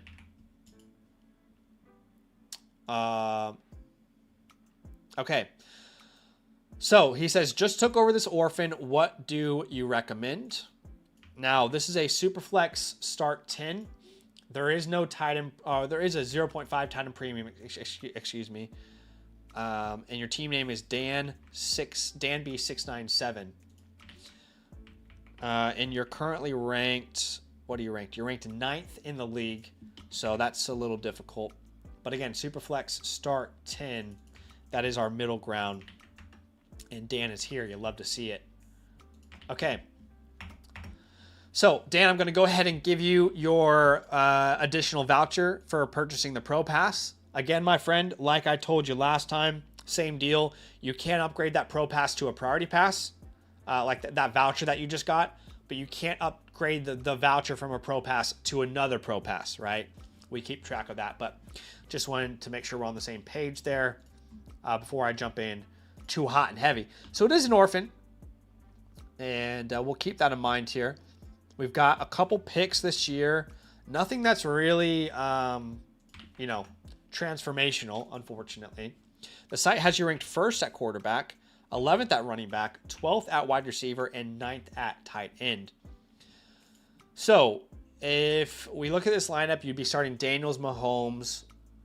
Not really sure what to do at running back there. I don't love the receiver room. Yeah, this is a team that, thank God you have your future picks, because I would definitely say straight away, I don't need to think about this very long. This is a team that I would ideally like to punt, at least this year. The good news is you have a lot of assets that you can move. For example, tearing down or selling Mahomes entirely, selling Mike Evans to contenders, selling George Kittle to contenders. And thank God you have your first round picks. It's not a good team. It's not a good team right now, okay? This team's got a lot of work to do. In fact, I don't want to be harsh, but this is probably D+ range for me. There's some work to be done, and you were probably aware of that when you took over the team, right? Your untouchables are Daniels, even though he's Unk. He is really your only untouchable. And I would also say you're 27 first. You really shouldn't move that under any circumstance. I would hold names like Tyler Shuck. He could improve value. Right now, I think it's worth holding Rachaad White and seeing what happens in the NFL draft. I like Torrey Horton as a hold, and I like Terrence Ferguson as a hold as well. Those are all players that I'd be willing to hold. If you need a drop, you got plenty of guys that you can drop, man. Michael Carter, you can let go of. Nick Chubb, you can let go of. He's not got a Chubb anymore, my friend. He's no longer worthy of rostering. Dortch, you can let go of if you like to. Personally, I'm willing to drop Tyler Higbee or Jonnu Smith, but, that's up to your discretion. It's semantics. If you know, you know. Okay, I do like Jordan James. He should be rostered. I talked about him in today's video. I also like George Halani as a little stash there. Okay.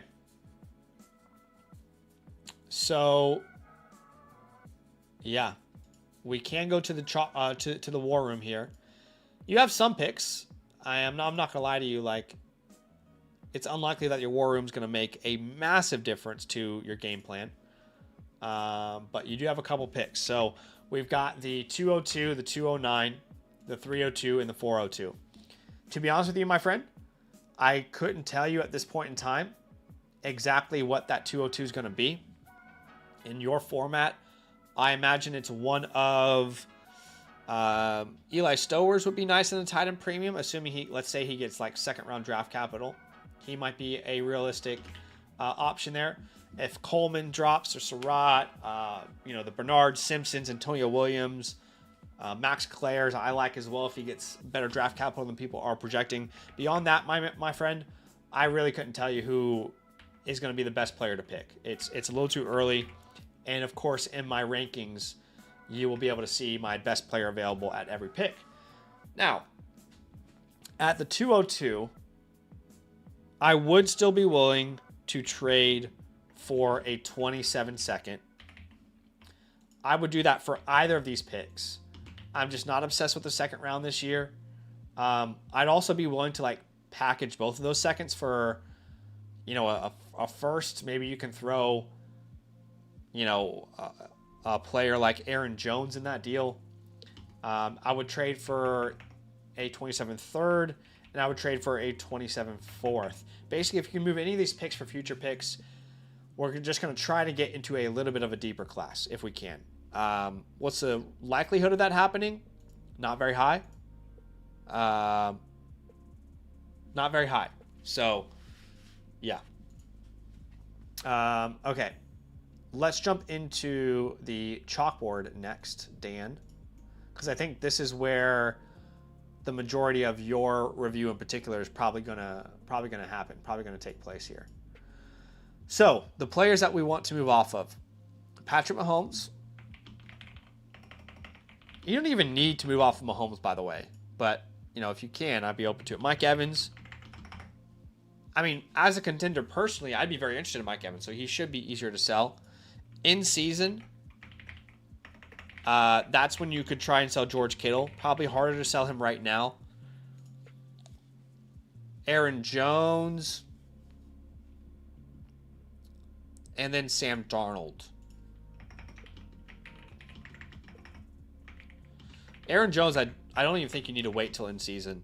If you can get any second in any year for Aaron Jones, you take it. What's most likely is that you're going to get multiple thirds. He really has kind of reached the peak, unfortunately. For Mike Evans, this is an interesting scenario because I would be willing to take a random first in 26, like 2026, 108 to 111 range. Just because there's no benefit for your team to have Mike Evans. Obviously, I would prefer any future first instead. But if that means you take a shot on a Boston, a Concepcion, okay, big deal. If it doesn't work out, it doesn't work out. But Evans is not someone that you're going to be, using long term anyway. Sam Darnold, I would be wanting an early future second for him. Maybe you can sell him in season if he's performing. Then you can sell him for any future first. Ideally, George Kittle, same thing. Right now, there's just not a chance you're going to get a future first. But it is a tight end premium league. Let's see. Are there any tight end needy teams that maybe before the year we could do a deal with? The T.J. Hawkinson guy. Could you get Matthew Golden in a second or something? Right? That's something that's worth exploring for the tight end needy team. If they're contending and, this guy's not going to want Kittle. He's a rebuilder. Kraft. Not many people need a tight end, unfortunately, in your league. Maybe the Kincaid owner. Could you find a way? Man, I'd love to get Brian Thomas here. What if you could package Kittle? Okay, this is what we would try. We tried to package Kittle and Evans for Brian Thomas. Maybe you get a third back. Something like that. I like that a lot for you. And I think you're not taking on a lot of risk. And as much as I'm not like I like Bashul Tootin, but I'm not sold on him. I would do that trade as well. Kind of getting a younger Tootin on the squad. For Mahomes, we want to tear down from him if we can. But you have to find contenders. Otherwise, it's not going to really be possible. So, to a Purdy, this guy's a contender for sure. Can we get Mahomes, Judkins, or sorry, Purdy, Judkins in a first? Right? So I'm just keeping in mind that his first is going to be very late. So it's not going to be as valuable as your typical first. It's not worth it for just Purdy and Judkins, I don't think.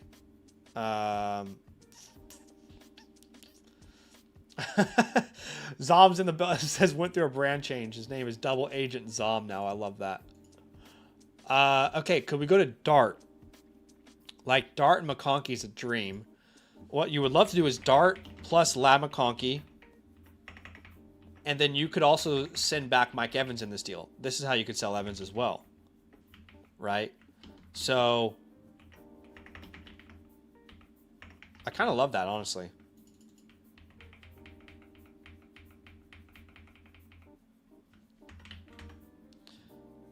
That's probably my favorite one so far. Okay. If that's not possible, do we have any other contenders? Bo Nix. No capital, really. Jared Goff. Jared Goff and Egbuka is a no-brainer. But I don't think that you would get... You'd have to use Evans in this deal. And maybe you add... Ideally, like a future first for a future second swap. But again, I don't think Mahomes is worth as much as he used to be anymore. So maybe the most that you can net is not getting that first, but, you know, getting a second instead. Yeah. Okay, anybody else that could be a good fit here? Herbert Burden, but this guy's a rebuilder, so there's no way he's going to be interested. I don't like Jordan Love. Yeah, those are probably your main options there, my friend. Trevor Lawrence, like Lawrence Thomas or Lawrence Odunze is a no-brainer. I don't think that's possible anymore.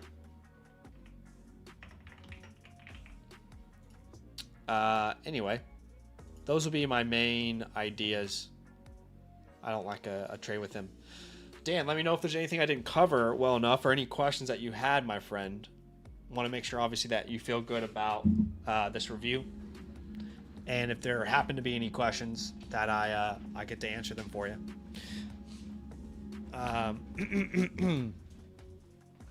But that will be my game plan. Double Agent Zom says, Domain guys will be confused tomorrow, but figured since this is my backup channel, why not? I love it. I know Dan's here, but, you know, let me know if you got any additional questions there, my friend. I think there's a bit of a journey ahead of you, if I'm honest. This is not going to be cut and dry. You're going to have to be wheeling and dealing here. But be patient. Remember, you know, we're not even close to the NFL season yet, so there's no reason for you to, you know, aggressively pursue trades that don't favor you.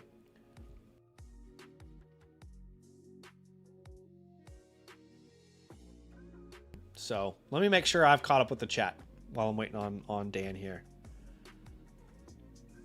No worries, Wyatt. He says mine renews next week and was curious how it worked. Yes, sir. Let's see. Anybody else that I missed? I think I got everybody.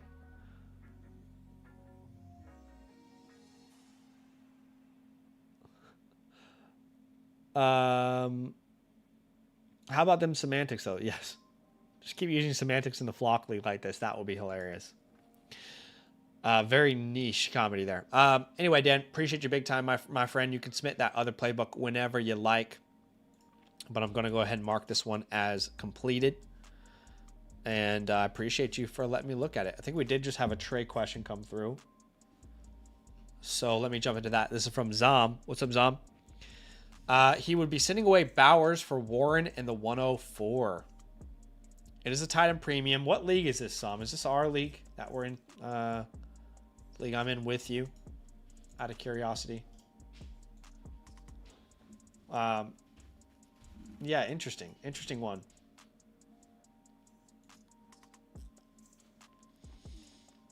I would love to hear what the chat thinks about this, because our league, it's a 0.5 tight end premium. It is a start 10.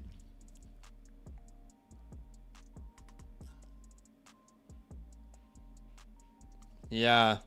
I mean, it's basically Tyler Warren and Lemon Tate. Probably. Or Brock Bowers. I'd love to get a little bit something extra, but it's going to be hard to in a format that, you know, we have quite a few starting pieces to consider there. He's got the 103. I'd rather do the 103. If he had the 103, I think I would make him pay the 103.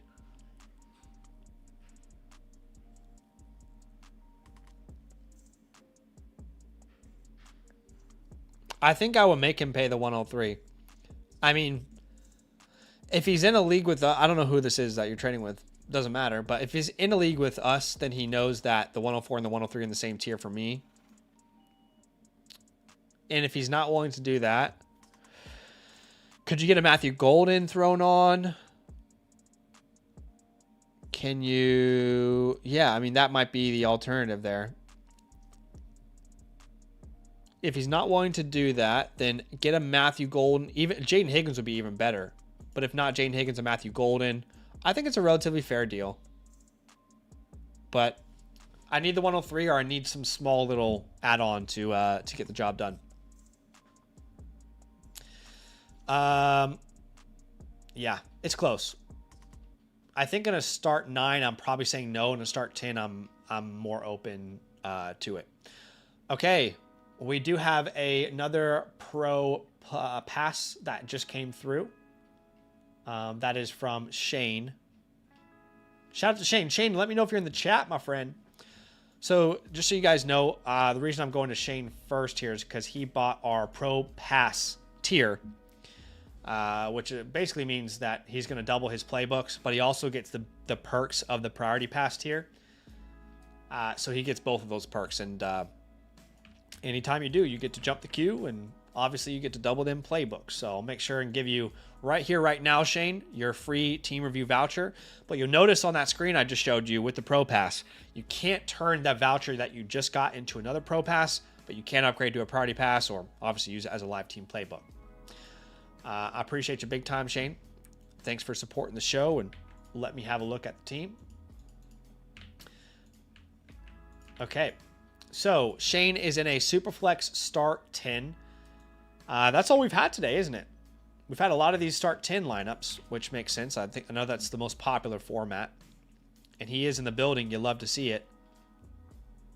Okay. There's a tight end premium. He says, planning to punt this year. Looking for any ideas you have to maximize value to compete in 2027. Team name is better than most. You are ranked 6th in this league. And the site has your positions ranked 10th at quarterback, 5th at running back, 5th at receiver, and 3rd at tight end. Untouchables on this team would be probably Hampton would be the closest one, as well. Sorry, Justin Jefferson as well. Loveland will be close. As far as holds, I want to hold Corum. I want to hold probably Torrey Horton. Terrence Ferguson. I like these guys a lot. And honestly, Likely. I think Likely is potentially undervalued in the community right now. You could sell him maybe more in season. If you need to drop people, you can drop Mechie. You can drop Burks. You know, I like Burks too, if you have him rostered. On your waiver wire. Oh boy. You gotta splash the cash for Malik. I would also pick up Chikakonkwo. Look, I think in this order is how I'd pick up these names. Willis, Okonkwo, Mac, probably Jordan James next, then Tez. And I'd be willing to drop more players on your team. Like, I would drop Mechie, Burks, Theo, Isaiah, probably Justin. There's just a lot of names on that waiver wire that are intriguing to me that I would like to have rostered. It's a good waiver wire. It's a 10-teamer, so it makes sense. Okay. You got a good amount of capital as well. 2 picks in this year's class. That's going to be helpful for you. Okay, so right now, yeah, I mean, you mentioned that you want to punt this year. That's probably what my suggestion would be as well. I mean, we could put together a roster, but you're asking a lot from players that you don't know if you can ask a lot from. Dobbins, Tootin, Thomas, Pittman, Laporta, whatever your quarterback 2 situation might end up being, right? So I'm on the same page with you that I think the best idea is probably to punt at least 1 year. You've got capital, so we'll look at the war room here with you. Come up with a game plan for your rookie draft. But right now, we're going to go ahead and label you a 1-year punt. But you're in a much better position than the previous orphan that we saw today. A much better position. Like you've got decent capital to work with already out of the gate. I would say overall team grade, it's not a bad team, man. I mean, you're probably a B flat for me. Like, honestly, if you wanted to compete, you probably could. You could push it. But yeah, I think we trust the process a little bit on this one if we can. All right. I like that. Let's go to... I like that laugh. Haha. Let's go to the war room. At the 103, I think you're probably going to be one of these teams that is, you know, like everybody in that top 5, either Mendoza or one of the big 3 wide receivers. Now, the big 3 receivers are starting to fall apart. It's looking like a big 2. But either way, you're in that 103 range. And I don't really care about what player you take. I would much rather tier down. In fact, that's probably what I'm going to suggest here in a second. What can you get for the 105 plus, the 104 plus? At that 110, just take the best player available. And it will depend on draft capital and landing spots. But you could be looking at a Sadiq, Coleman, I would say like Concepcion, Boston, Cooper. I'm just going to write all that down real fast. Yeah, those are probably the names that you're looking at. Actually, it's probably almost certainly one of those names. Maybe you had Ty Simpson, but it's probably that range. And then beyond that, I couldn't tell you. But let's see who has the 104. Can we get a deal done? The 104 has Travion. There's no one... Oh, I like Fannin, but you don't need tight end.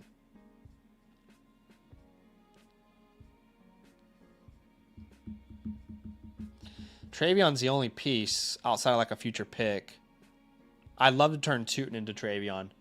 So like the 103 plus Bashul Tootin into the 104 and Travion Hendo. I think that's best case scenario there. People are real shaky on Henderson lately. And I understand why. But I'd be willing to do a deal like that. The 105 is owned by... This team is rough. There is no one really attractive there. Yeah, I don't think this is going to work. I mean, I would do it for their 27 first if I can give them the 103 plus the 110. That's actually a great idea. And if you're going to trade that 110, you know, trade for future firsts. You know, yeah, the 10, you know, you can use these later picks in packages if there are deals that need to be done, and you can throw the picks on top. Sorry, but that, you know, that 110, if it's 2028, 2027, I don't care. You can kind of re-roll that into a class that maybe we like a little bit more. To be clear on the top 3, it hasn't changed for me. I'm going to give you guys my final rookie rankings on Monday in a video before the rookie draft. Obviously, draft capital is the last thing that will change that process. But it hasn't changed for me. It just seems like there's a lot of noise suggesting it could have changed for NFL draft circles. But it hasn't changed for me. The only thing that it will change is if draft capital is severely, hurt. Okay. So I'm looking at your team. I'm thinking, who can we move this year? Dak Prescott, J.K. Dobbins. I'm not opposed to tearing down from Jefferson this year if you don't want to compete. I also think you could sell Sam Laporta, and maybe that's more of an in-season deal. Okay. So that's probably what we'd be looking to do.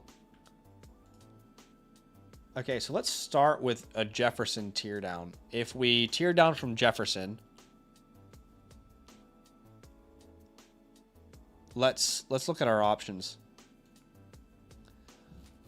So Garrett Wilson, Luther Burden would be awesome, but this team's picks aren't worth anything. That's what sucks. Like, getting this guy's first round pick, what is it really worth? Like, not really worth anything. The only thing that could make sense is if you could get two guaranteed players that are good, like getting a Burden and a Garrett Wilson, right? That's the only thing that could make sense there. Like a Luther Burden plus a Garrett Wilson. For this guy, why the hell wouldn't he do it? You know what I mean? Like, truthfully, like, why would this guy not do this deal? Look at the roster he's got. Shoot, I mean, could we add on to this and get his 27 first? And like, the way you push this even further is you cannot sell Pittman for a first, but in this deal, can you get his 27 first even though it's late? And this is how you sell Michael Pittman?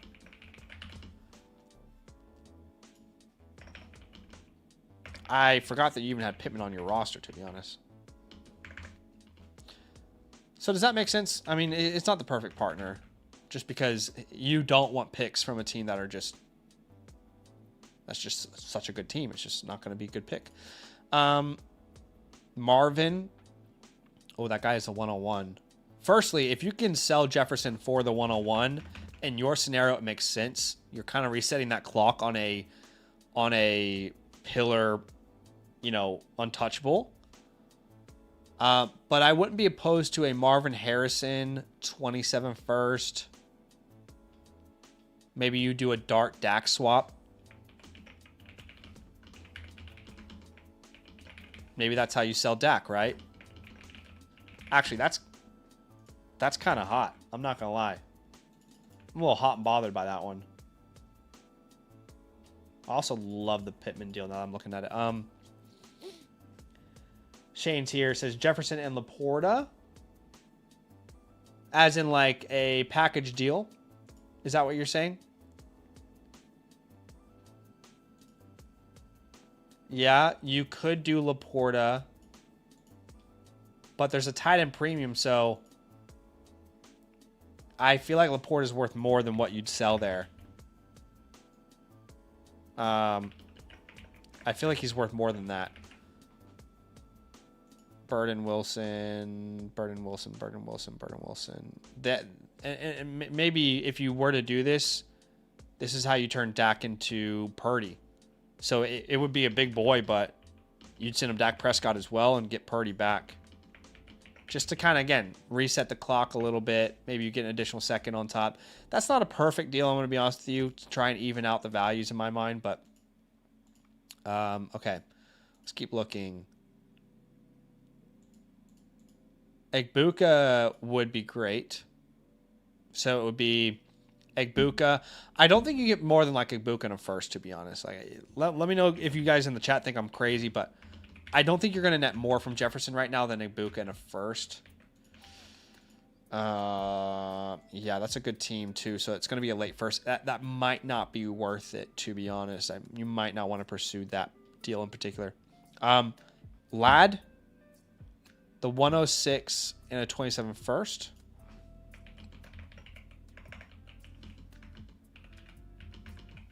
That would be stellar. And, maybe you can throw Pittman into this again. Like, he's kind of your throw-in piece there. I would throw Laporta into that deal as well to get it done if they wanted. Okay, a Dunze, the 108 and a 27 first. Same idea.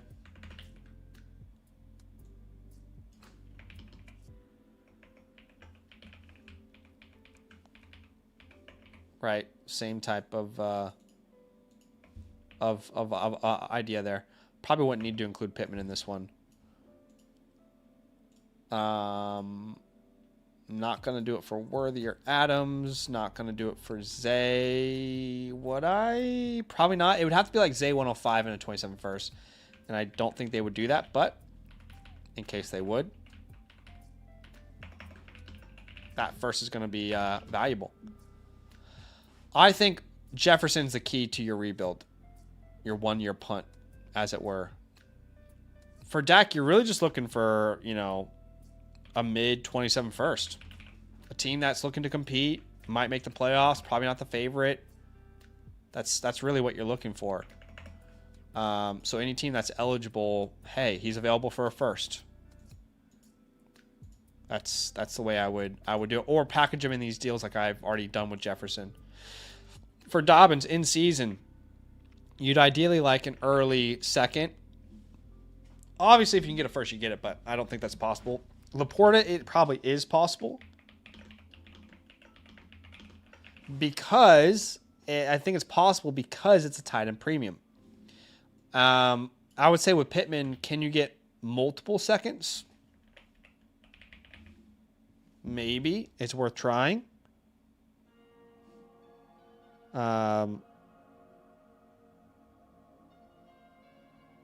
Sorry, my wife is asking me if I want anything from this Japanese cafe nearby. Okay. That is my game plan, Jared. That's my game plan. Let me know what you think about it if you have any questions. That's a pretty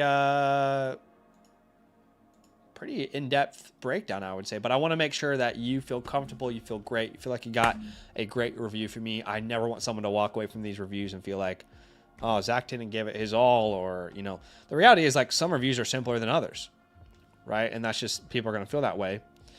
But I always want to make sure that I've answered every angle you want me to.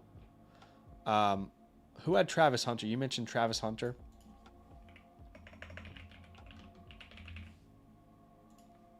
Travis Hunter, yeah, I would try to get him thrown in one of those deals up top.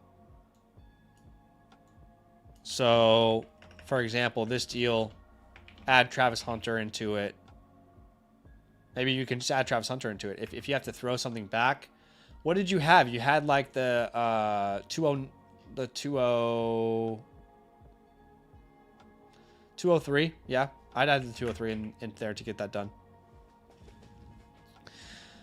Let's Go says, like the stream, y'all about to take off on a flight. Sorry, I'll be gone. Hey, just buy the Wi-Fi. I'm kidding. Have a great flight. I don't know where you're going, but be safe.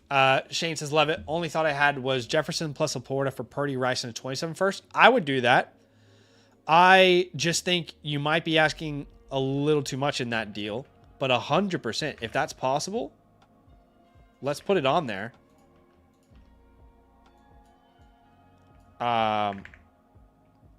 I would have maybe the goal of selling Rice in season, but I would absolutely do that deal.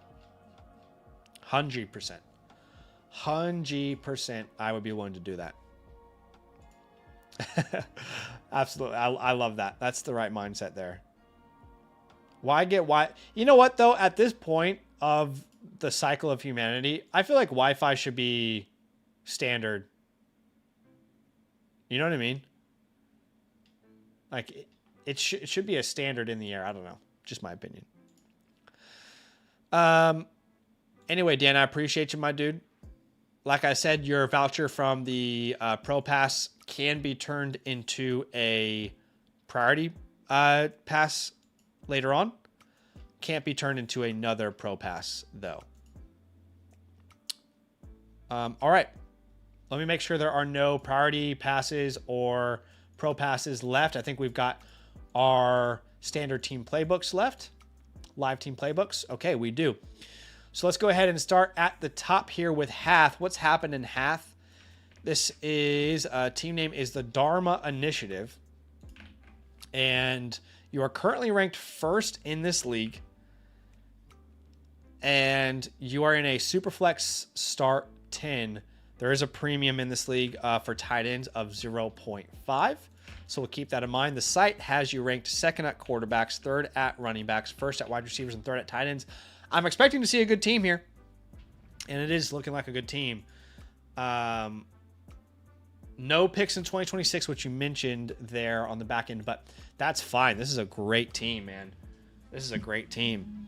That's right, Mike. Lots of playbooks tonight. People wanting to get some advice, and I'm glad to be here and help and hang out with you guys. I love doing this. I love looking at teams and coming up with some ways to make them, a little better. Okay. So, Hath. Let's look at the squad. Wow. Kind of ridiculous team here. Burrow, Caleb, Hampton, Hendo, Neighbors, Olave, Loveland. Then you're flexing Rice, Higgins, Adunze or Judkins. You've got Kraft. You could flex Gadsden. This is a solid squad, man. This is one of the better teams. I would say, if you look at my last 2 weeks of reviews, this is probably the best team we've had in the last couple of weeks. You're certainly a contender. I'd probably give you an A- grade. You don't have much draft capital to work with, and that's okay. It's already a very, very good team, but this is a solid squad. We haven't seen a squad this good in quite some time on the stream. We've had a lot of squads we are trying to help pick back up again. But that's a nasty team, my friend. Really well done putting it together. Untouchables. Probably Neighbors, Burrow. Holds. I would hold Bigsby as a handcuff. I would hold Shuck. I think he could be a really good player. I'd hold Trey Harris. And I would hold probably Coker. If you need a drop, why is everyone obsessed with Tyson Bagent? Is there something that I don't know? You can let go of Jalen Polk for the love of God. And if you needed to clear space, Bagent would be the next guy off my team. On the waiver wire, George Helani's there. He's purely a body that in a room that has no bodies. Same with Burks, really. But they're interesting names, worth mentioning. Okay. So, Hath, we're not going to go into the war room and plan out your rookie draft because you don't really have a rookie draft to plan. You have the 308 and the 408. It's not really worth much. We're going to jump straight into the chalkboard for you.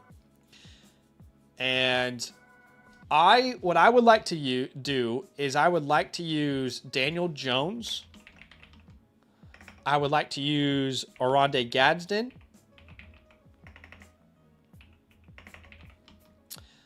And even Tucker Kraft. I would like to find a way to improve my running back room with these assets. You don't have a bad running back room, by the way. But I want one more guy in that room that I know I can count on putting up points right now. And Jones is expendable by far. So are those tight ends. So let's find a quarterback or a tight end needy team here. My throat is going. Do you guys mind if I get a cough drop real fast? I'm sorry. Give me 1 second. This might be gross to hear as well. I'll do my best. Give me 1 second.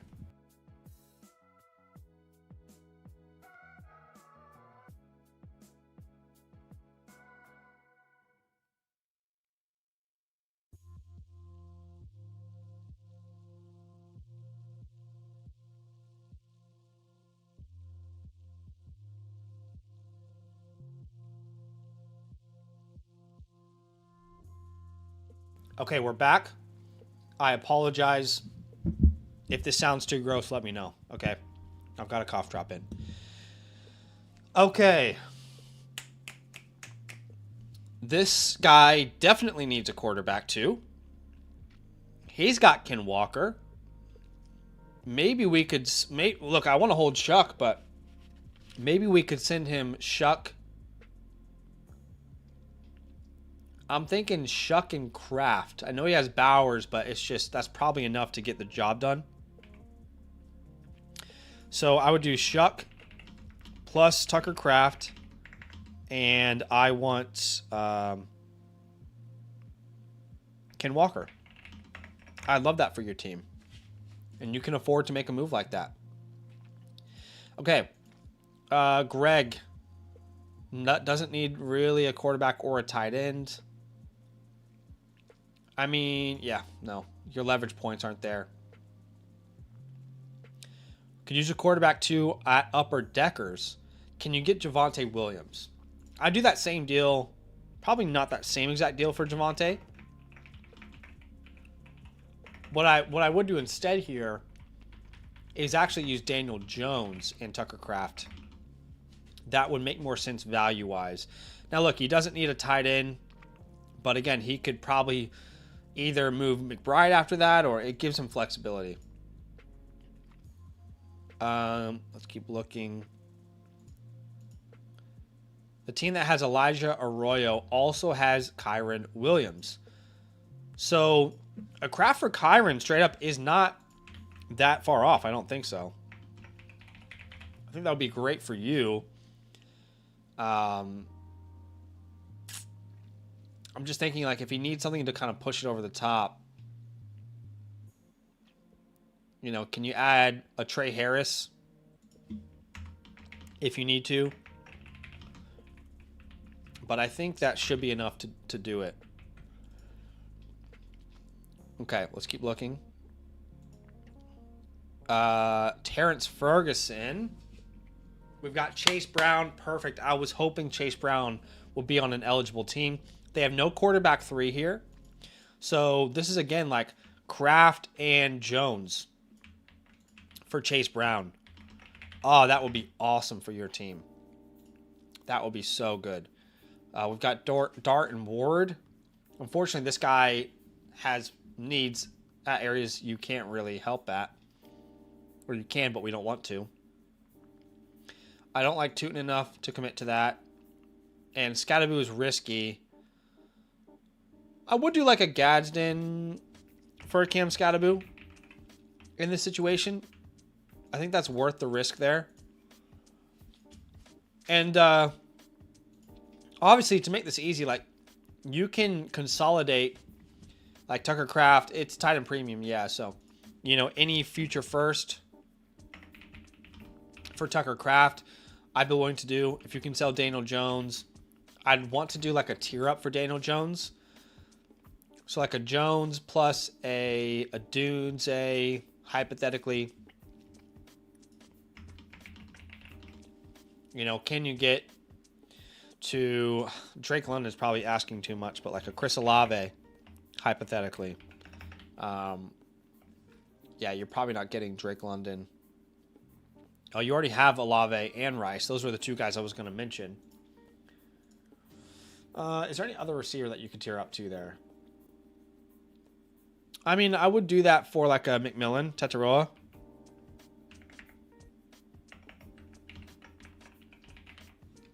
George Pickens. It's a very select few, but I would do those deals as well. But Hath, I like the team a lot. You should be very proud of this team. You've built an absolute monster. And really, I mean, think about that. If you got even one of these deals done, you don't need to do a single deal, by the way. You could rock into the season with this team and probably win a lot of games. But imagine you just got one of these done. Let's just say the Ken Walker deal is what you got done. Okay, so you lose Shuck and Kraft. You still have Jones as your quarterback 3, Gadsden as your tight end 2, and then you add Ken Walker straight into the starting lineup. You can wait on Henderson and Judkins to develop. I mean, that's the ideal outcome, in my opinion, for your team. But I appreciate you letting me look at the squad. How many years in a row now, Hath, have you supported the channel? I appreciate you, man. I always love when people come back and they see value in it. They keep wanting to be supporting the channel. I appreciate y'all big time. You will get your team playbook here within the next 3 to 4 business days. So make sure you're on the lookout in the Flock Fantasy tab, and we will make sure and get that to you ASAP. Okay, Schmeat is next. Now, Schmeat is one of the people who is guaranteed to get into the Achilles League drawing that happens tomorrow night. So shout out to him, becoming a brand new member this week. Appreciate you big time, Schmeat. That's a bold username, by the way. You know, just to go straight Schmeat. Bold username, in my opinion. Let me know if you're in the chat with us. You're currently ranked 4th on the Flock site. This is a 1 quarterback start 9. So we are in a position where you could probably change up to, or you could probably start up to 5 receivers. Either 3 starting receivers and 2 flexes, or the opposite. Okay. Site has you ranked 8th at quarterback, 5th at running back, 5th at wide receiver, and 2nd at tight end. All right. Let's read out the team. So, you're probably starting Caleb Williams, then Javonte and Etienne, Neighbors, Collins, McBride. You now need to start 3 more names, which would be Henderson, Adams, and that last flex spot, I don't know, maybe the 106 will help you. You also have some capital there. Not a bad team at all. Small rosters. Yeah, I was going to say, I bet the waiver wire is pretty juicy. Really small rosters. It's a decent team. I'm probably leaning like around a B flat, B plus, somewhere in that range. But I definitely think this is a contending roster. Can't think of a single reason why I wouldn't tell you to go out there and try and contend this year. You've got the horses to do so. I think with that draft capital, we can be strategic about how we use it and hopefully use it to get one more flex. I think you need one more receiver or running back, whichever naturally lines up with the trades that we're going to try here. And that's going to give you really what you need to go out there and confidently compete throughout the year. You know, assuming injuries happen, because they happen for pretty much every team. You have 2 untouchables in Malik Neighbors and Trey McBride. We're not going to trade those guys away. I would try and hold Matthew Golden and Jalen Coker. I don't think Shedeur Sanders needs to be rostered, man. Not in a 1 quarterback league. I think you can drop Sanders, and if you need to, you can drop Giddens. Now, the reason I say that is because I would much rather have Malik Willis, Kyler Murray, Tyler Shuck. I mean, there's a lot of quarterbacks on the waiver wire. Maybe you can pick up Kyler Murray. He can be a much better quarterback too for you. At running back, Jonathan Brooks, I'd rather roster. Isaiah Likely, I'd rather roster. Chigakonkwo. There's a lot of really valuable waiver wire pieces there on your waiver wire. So I like it. Imagine this team added Kyler Murray instead of Sanders, Jonathan Brooks instead of DJ Giddens. Even that's a great start. I mean, that's a really good team. I think Likely and Okonkwo should also be rostered in every league I'm in. Let's jump into the war room though. We've got the 106, 205, and the 405. At the 106, if you were to hold it, this is a tight end premium, right? No, it's not. Well, you would probably be looking at a Sadiq, Cooper, Boston, Concepcion, and that's probably the range that you'd be looking at there. I couldn't tell you who's available with those later picks. What I would rather do is turn that 106 into a veteran wide receiver or running back. That would be my goal, to give you one more reliable flex. So the names I'm thinking there would be, you know, at receiver, where like T. Higgins is perfect. At running back, You know, Javonte Williams. You've already got, sorry. But like a Chase Brown would be perfect. A Breece Hall would be perfect. One more body that you can flex. Kyron Williams is in that range. What other receivers are in that range? Zay Flowers is in that range as well. With that 205, I'd love to add like a Mike Evans if possible. And, you know, I should have clarified earlier, but when I first saw the team, I recognized that there was no... you have a first and 27, but it's not yours. It's actually a different team's. It's the worst team in the league's pick, but that's actually not a bad team. Look, that actually takes you from a contender to a windows open because you don't have your own first. So we should do everything. If we're playing Dynasty right, we should do everything that we can to go out there and win right now at this very moment. That's a good game plan. Let's look at the 106. We have the 106. We have that 205. I really think your best case scenario is trading that for 2 veterans.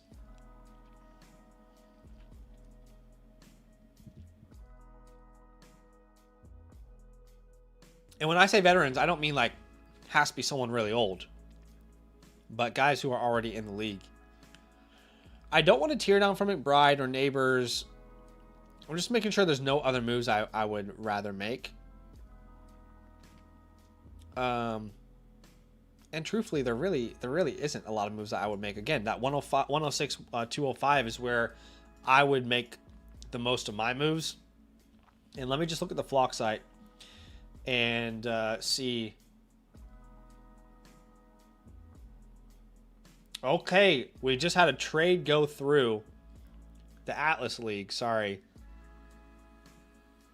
It looks like Zom was able to get the Bowers deal done. Okay, let's look at the flock site. That's a good move for both of those guys, I think. Okay, at receiver. Like we said, T. Higgins is probably best case scenario. If you can get a Marvin Harrison there. If you can have a Ladd McConkey, a Rashee Rice. This is shooting high, I will recognize. Like, all these are shooting high. But I don't want to do this for Waddle, A.J. Brown, Jameson, DJ Moore. I don't want to do this type of deal for those guys. Sorry, Brian Thomas as well. This is that range. Zay Flowers. This is that range that makes sense for me. If you're going to go running back, then it's, you know, we said Javonte Williams.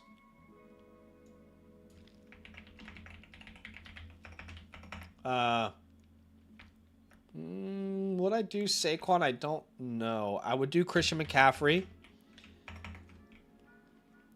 I would obviously do Judkins or Henderson, Chase Brown, Breece Hall, Bucky Irving.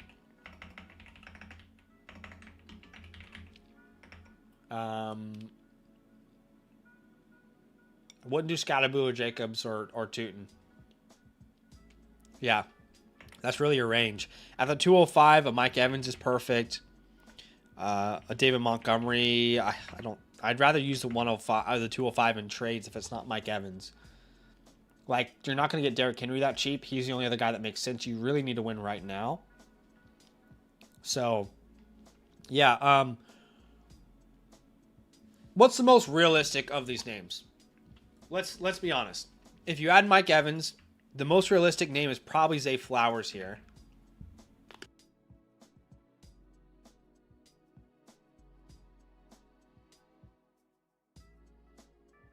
So, if you were to get that done, think about your starting lineup then. You don't have the 106 or the 205, but you're starting Caleb, Javonte, Travis Etienne, Neighbors, Collins, McBride, Zay Flowers, Devontae Adams, Travion Henderson. That's a much better lineup than what you have right now. You need to go win right now. What do you guys think? I like this a lot.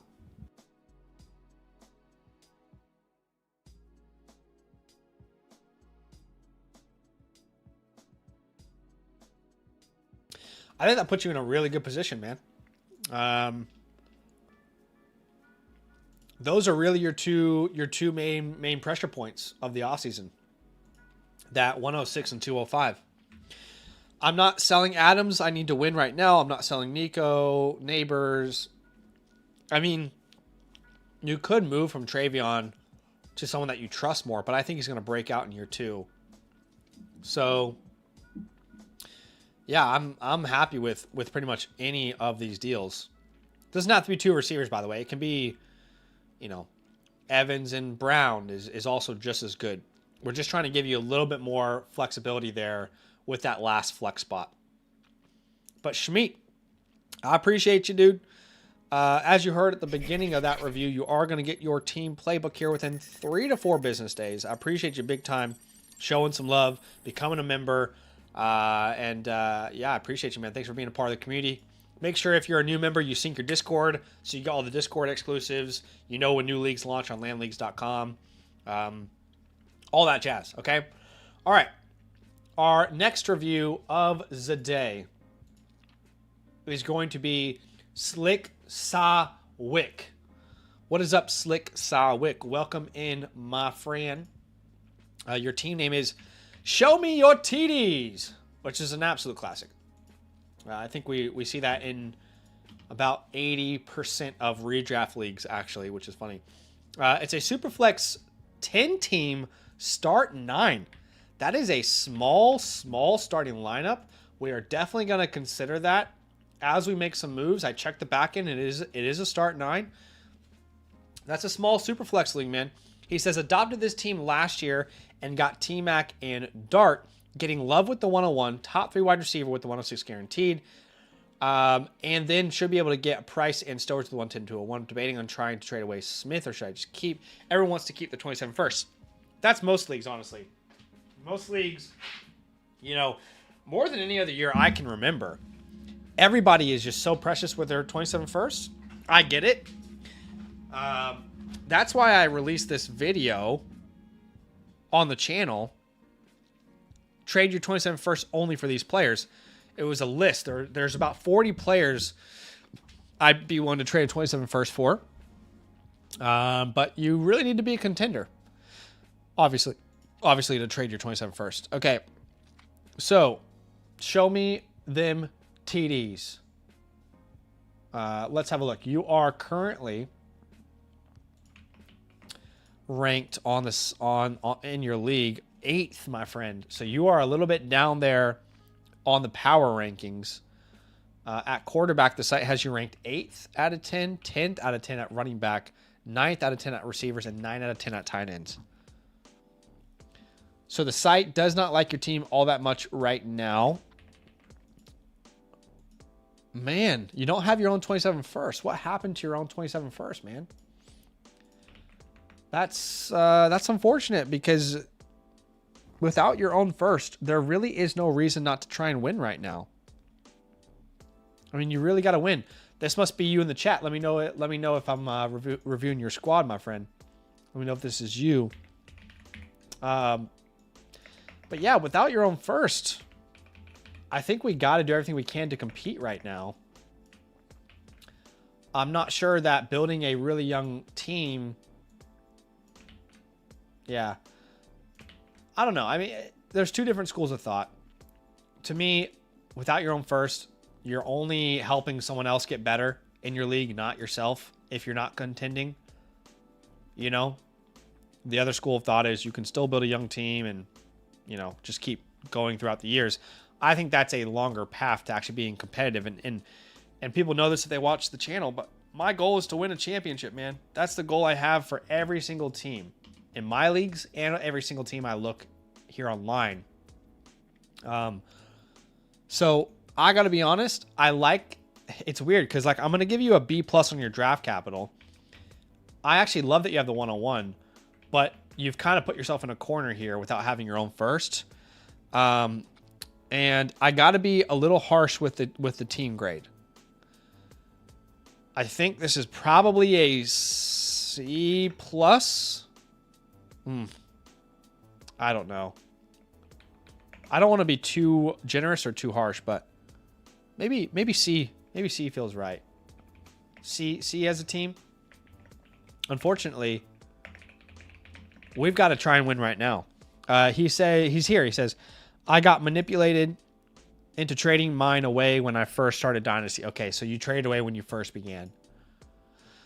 Well, my friend, your only untouchable is that 101.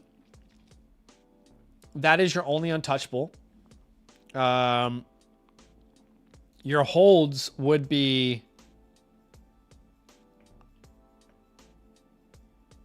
I mean, I would hold Stroud. I just don't think he's worth much in the market. I would hold Ricky Pearsall. I don't think he's worth much in the market.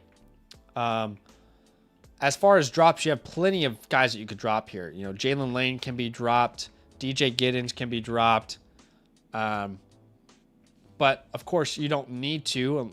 There are some players on the waiver wire that... Like, I'd rather have Jalen Noel rostered. I'd rather roster probably Tez Johnson, but I might keep DJ Giddens as a handcuff for Taylor there. It says, Domain recommended trading Dart and Stroud for Purdy, Shuck, and Javonte. Okay. I don't mind it. I don't think that's a terrible idea at all. That's not a bad idea, actually. We'll write that one down as an option. Because, yeah, Dart, Stroud for Purdy, Shuck, and Javonte. I don't hate it at all. I just would be surprised if the Purdy owner is willing to do that. But I like it a lot. I think that's a great trade they've made up there for you.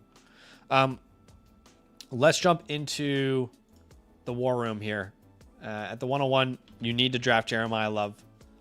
If not Love, it has to be Gibbs or Bijan that ends up that pick nets. You need a hammer at your running back room. At the 106 to the 110, this is just a huge range of players that I'm not obsessed with, but it sounds like you... Why do you believe that there will be a receiver that you love there? Like, it sounds like you're thinking like there's a Lemon, a Tate, a Tyson there. Why do you think that, Slick? I'm not calling you Slick, but that's, you know, that's your username. I would rather trade for wide receiver or running back to compete right now. I think that 201 is a really good spot to go out and trade for a veteran wide receiver or running back. And we can see what that would look like here in a second. But 105 is going Sadiq. Like 100% they're going Sadiq. Why? There's no tight end premium in this. Okay, well, look. You probably don't make any trade until the draft itself. Because if Sadiq is actually gone and you have access to a great player at the 106, then the tier is going to jump from what you can actually get from that player. In fact, let me set this up. So the 106, 110, 201. And who's 27 first do you have? You have 27 first from Timmy. Okay.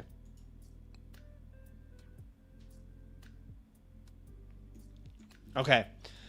So let's kind of jump in here. First off, the deal that Domain suggested would be awesome if you can pull it off. I think Stroud's just hard to... The only reason I'm hesitant is because Stroud is hard to sell.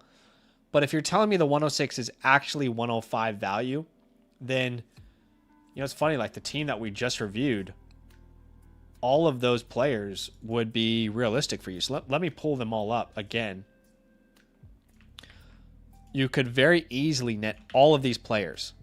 Higgins, Marvin, McConkey, Rice, Thomas, Flowers would be probably too little. You might even be able to... Yeah, I mean, you probably could get more than CMC at that point if that's really how it will pan out. You know, At the highest you could shoot is like a Nico Collins, a George Pickens, a Jonathan Taylor, right?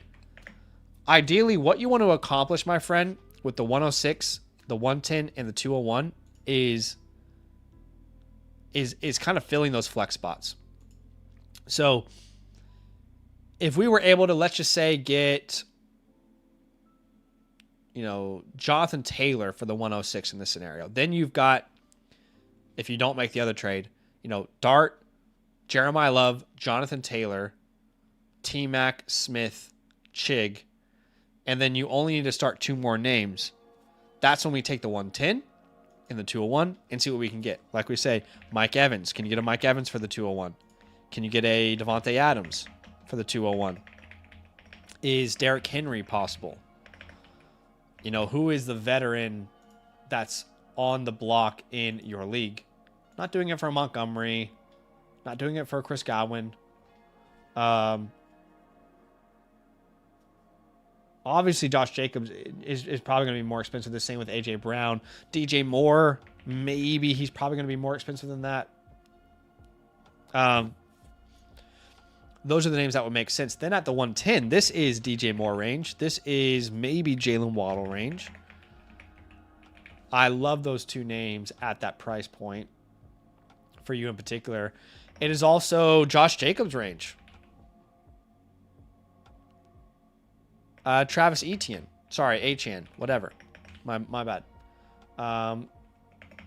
Saquon is probably more expensive than that, but what I would love is for you to net let's say a Taylor at the 106, a DJ at the 110, a Adams at the 201, right? Okay, so it sucks that you've lost your top 3 picks, or your 3 of your top 4 picks. But then think about that. You haven't made any trade with anybody else in your lineup yet, and you would be rocking with a lineup of Dart, Jeremiah Love, Jonathan Taylor, T-Mac, DJ Moore, Chig, Devonta Smith, and your last, Stroud as well. And then your last flex spot would be one of Ricky Pearsall. We have Adams here, Mike Evans if it ends up being him. Well, Mike, we are living in a world here where this is actually one of the best receivers in the class, right? Slick earlier mentioned that Sadiq's going at the 105, so this is going to be a Lemon Tyson Tate pick, from what it sounds like. So trying to think about those prices in equivalents. Wandale and Pearsall for JMO. I don't hate it, but that's only a deal that I would do if you're able to pull off the rest of the deals, because you really need some flexes. Your depth is completely shot. Outside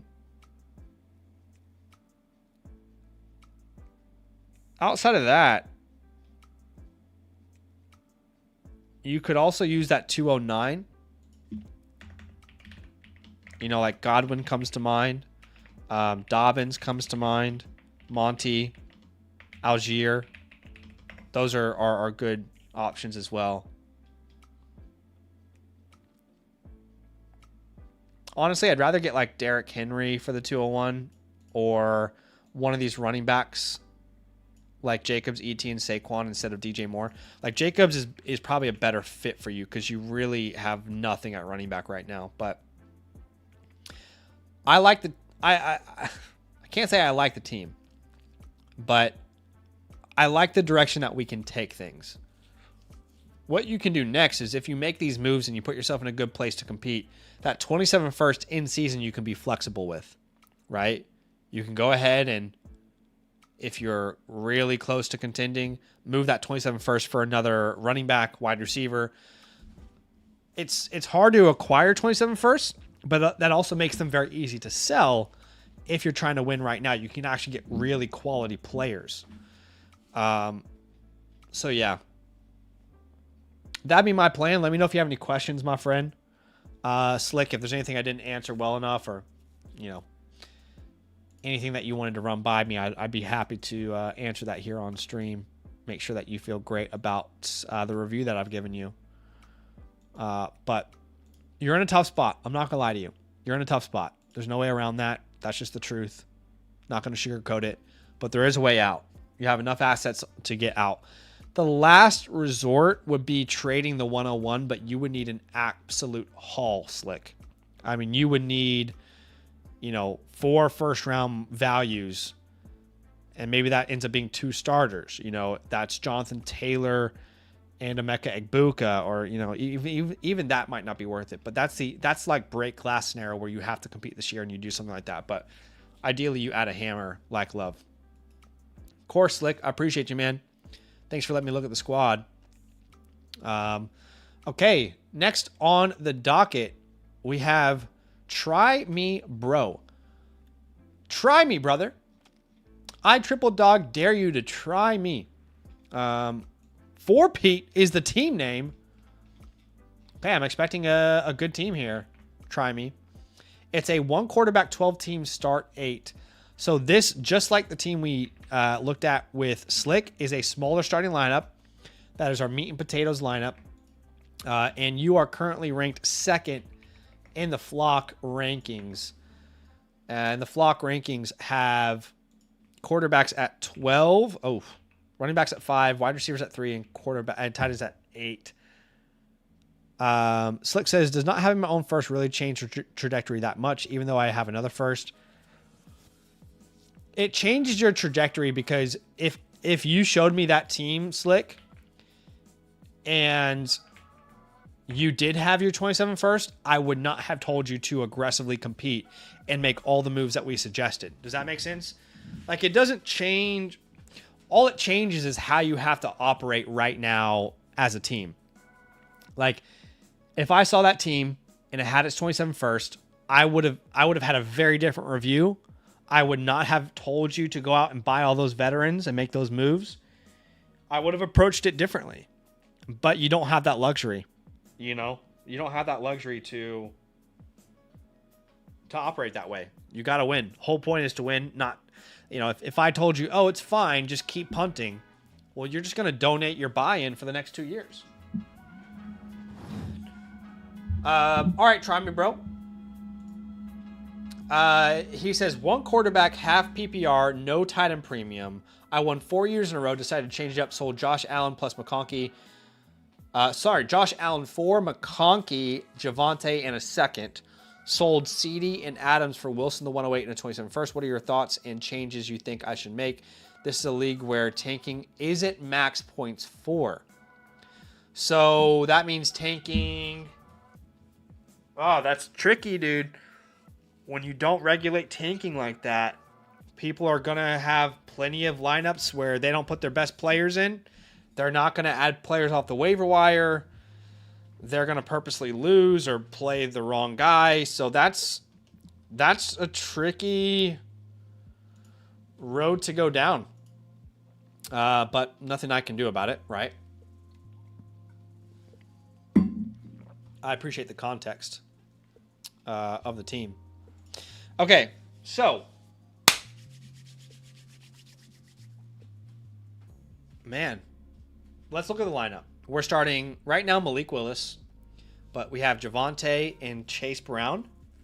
At receiver, we have Puka and Garrett Gadsden. That's our top 6. We would be flexing Ladd and Judkins. That makes 8. Okay, so on our bench, we have Travis Hunter, Michael Pittman, Jaden Higgins, Isaiah Likely. We have 2 firsts next year, 1 of our own.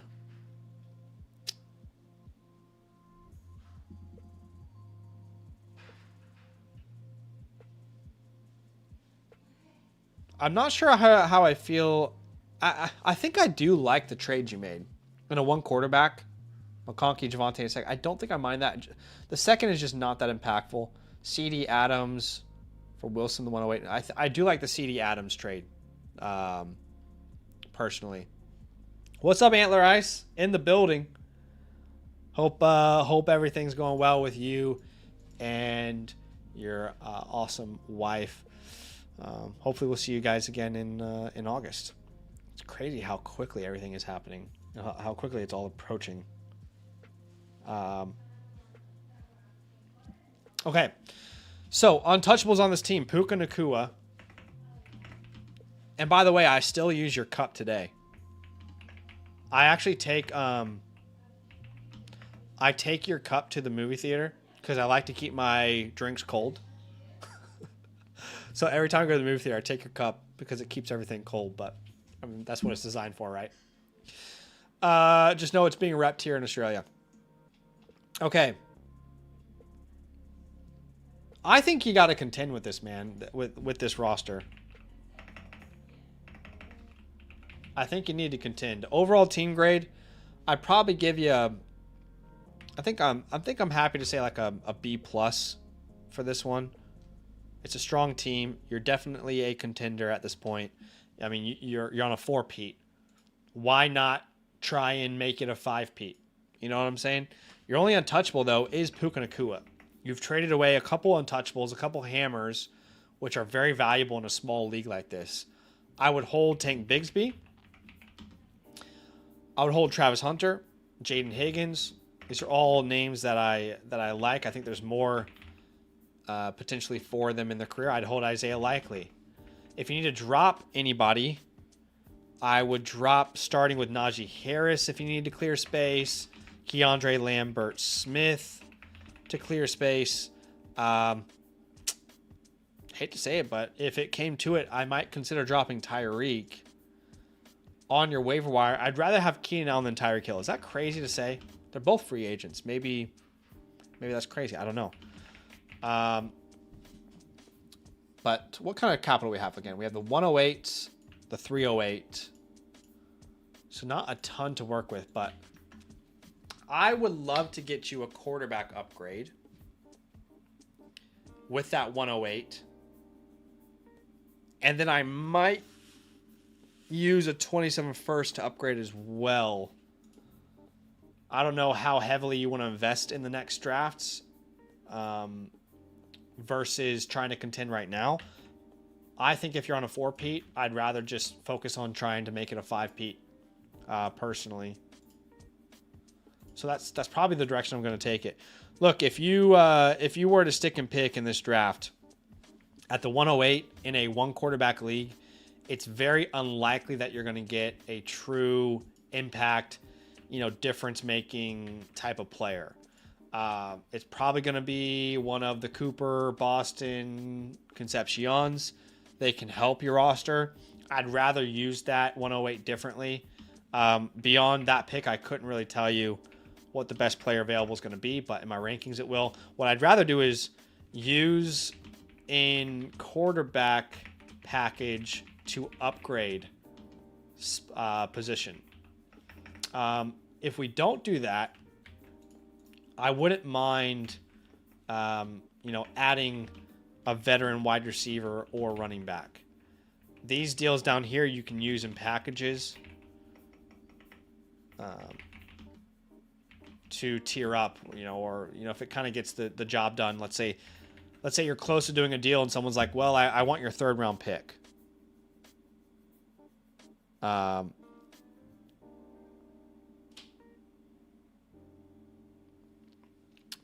Okay. So with that in mind, I think we should probably go to the chalkboard and whip up some ideas for you.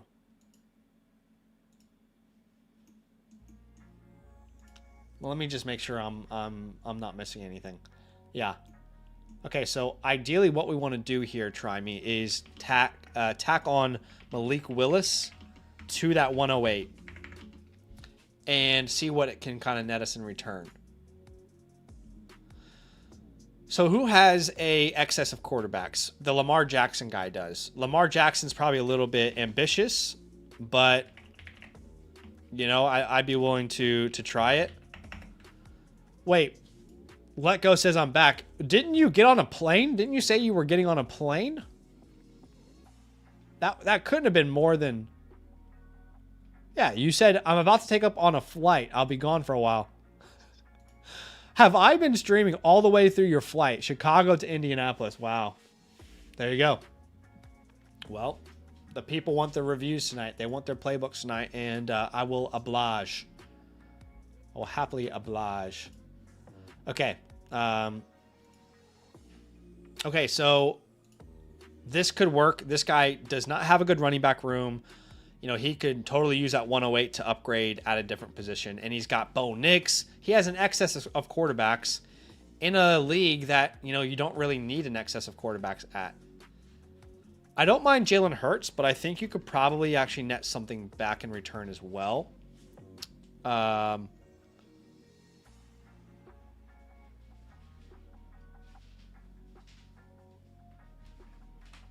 this is an interesting one.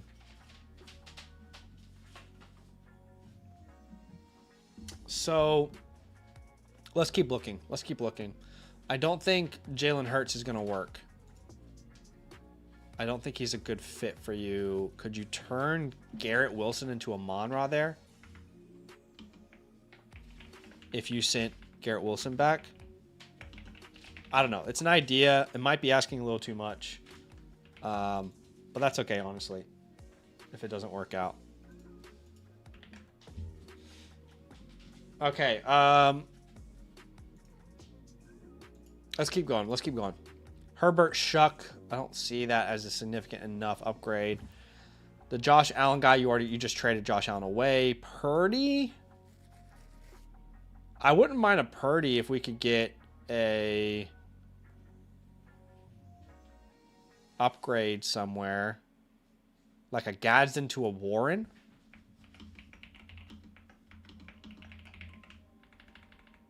Ooh, I like that. I like that a lot.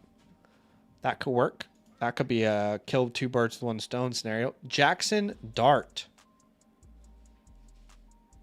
You might be able to get Jackson Dart just for the pick. To be honest, like, yeah, you might genuinely be able to just send the 108 for Dart in a one quarterback. That might actually be possible. Let's keep looking. Dak, not a big enough upgrade. Burrow. Jaden Daniels would be awesome. Imagine you could get Daniels and London on this team. What will we have to do to get Daniels and Drake London on this team? Obviously, we'll use the 108. We'll use Malik Willis. And I think you'd have to use that 27 first at minimum. One of the 27 firsts that you have. You have two. I'm not completely opposed to sending both of those picks. And then we do a Kraft Gadsden swap. Oh boy. I think I would do this, man. This is now two 27 firsts. 108, Malik Willis, 227 first, and Gadsden to get Daniels, London, Kraft. That keeps you young, and that puts you right back in that contention for a 5-peat. Whew. It's a lot to give up, but you're really kind of securing the bag with this. As far as players go, you're only losing Malik and Gadsden. That your lineup would turn to Jaden Daniels, right? Javonte, Chase Brown, Puka, London, Kraft, and then you'd have two flex spots, and you could choose between Lab McConkey, Garrett Wilson, Judkins. That's hot. I like that a lot. Ding, ding, ding. We might have a winner here. Okay. Yeah, those would be the main deals I would try. If you can't do that, then I would be looking to upgrade from Gadsden, but I think that's probably the lowest priority there. Last idea here is you add another running back. You know, you have Javonte, right? before I say something stupid. Yeah, you have Javonte, you have Chase Brown. You know, I think like a Kyron Williams. I think a Saquon. You know, that kind of move. But I really am obsessed with this deal. I'd be curious to know what the other owner would think. But that deal I love. I love the Tyler Warren, Brock Purdy deal. Obviously, Lamar Jackson would be great. Look, if you want to try me, bro. If you want to, you know, you're really focused on, hey, I'll just contend with what I have. You can do that. You can contend with what you have. Malik Willis is a fine starter. He might be. We don't really know for sure. Gadsden's a fine starter. Again, might be. We don't really know for sure.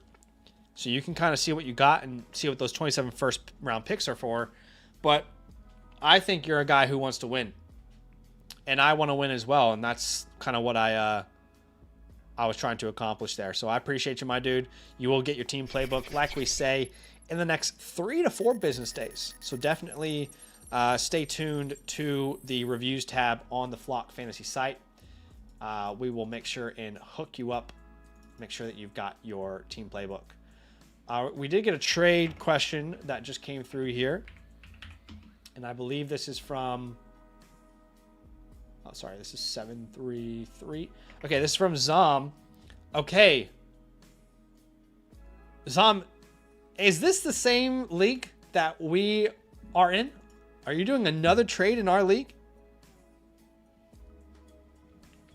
You are giving Gibbs for the 101 a first and a second.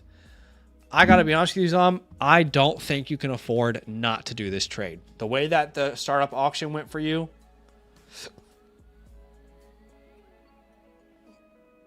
Let's give Zom some feedback. If you're in the chat, let's hear what do you have to say. What do you think from Zom?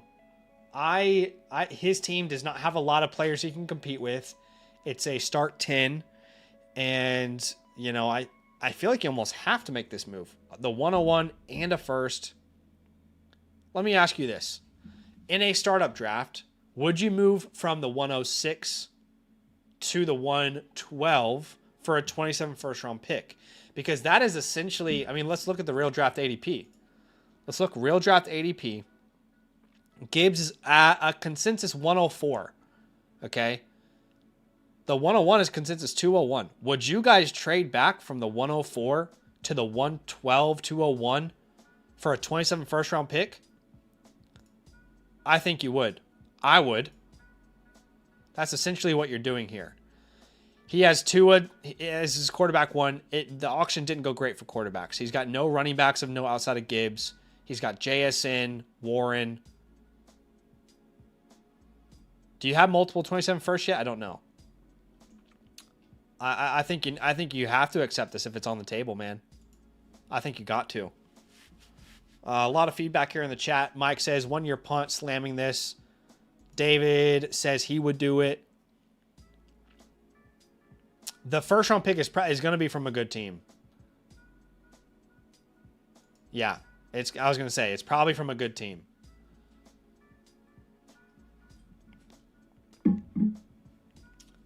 I mean,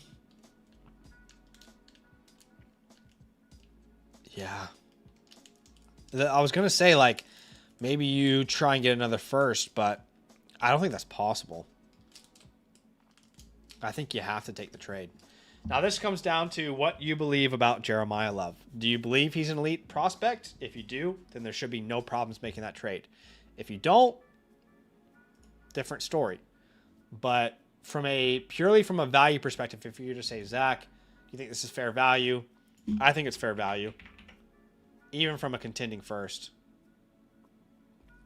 I agree. This is kind of what I'm thinking, David.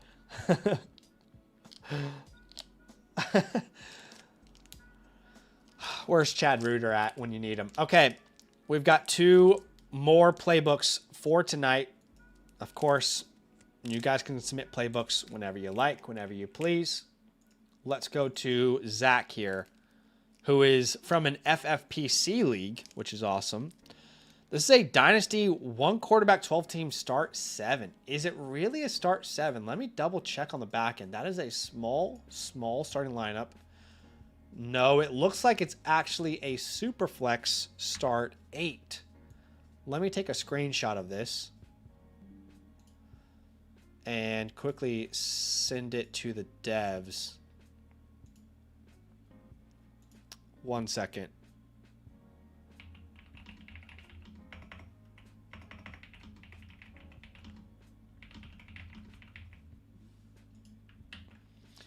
I just want to make sure we get this right for all the FFPC people.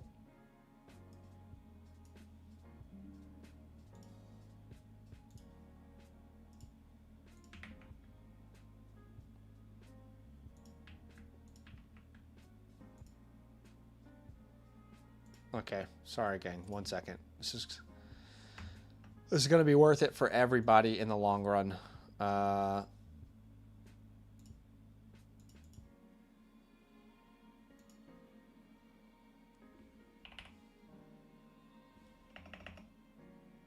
Stream mode. Okay, bang.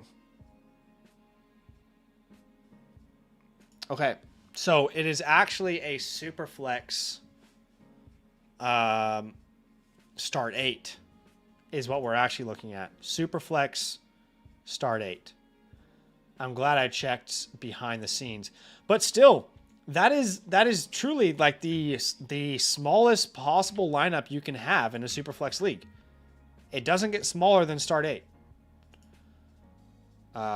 Zach de Labrador is the team name here, by the way. Or actually, that's your actual username. Your team name is Bad Karma Commanders. And you're currently ranked 6th in the league. The site has you 1st at quarterback, 8th at running back, 9th at receiver, and 6th at tight end. Okay, he says, trade so far. Gave the 101 and a 27 first for Daniels. Then traded Hampton and Hunter for Jacobs, Higgins, and a 27 first. 27 first and a second. Perhaps overpaid for JD, but I'm a Commanders fan, so what the hell?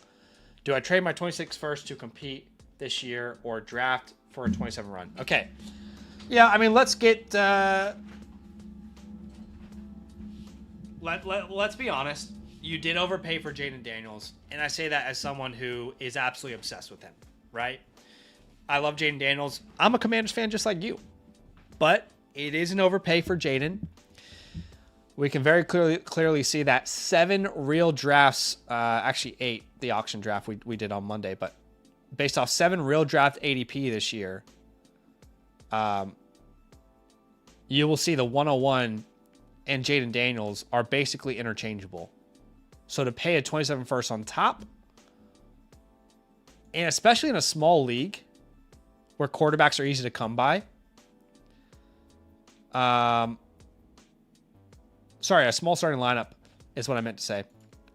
I think it's a little bit of an overpay. But oh, oops, my camera froze. Thanks for the heads up, y'all. Where are we at? Camera, come back to life. Okay. Okay, so it was an overpay. Let's recognize that. You traded Hampton and Hunter for Jacobs, Higgins, and a 27 first. I don't mind that. It'll depend on where that first ends up being. You've got a lot of capital to work with this year. You don't have your own first and 27. Okay. So your starting lineup right now would be Daniels, Jackson, Brown, Jacobs, Higgins, Moore, Fannin. And then you have one flex spot, which would be either Swift or Pittman, one of those names. Okay. I really wish we didn't sell.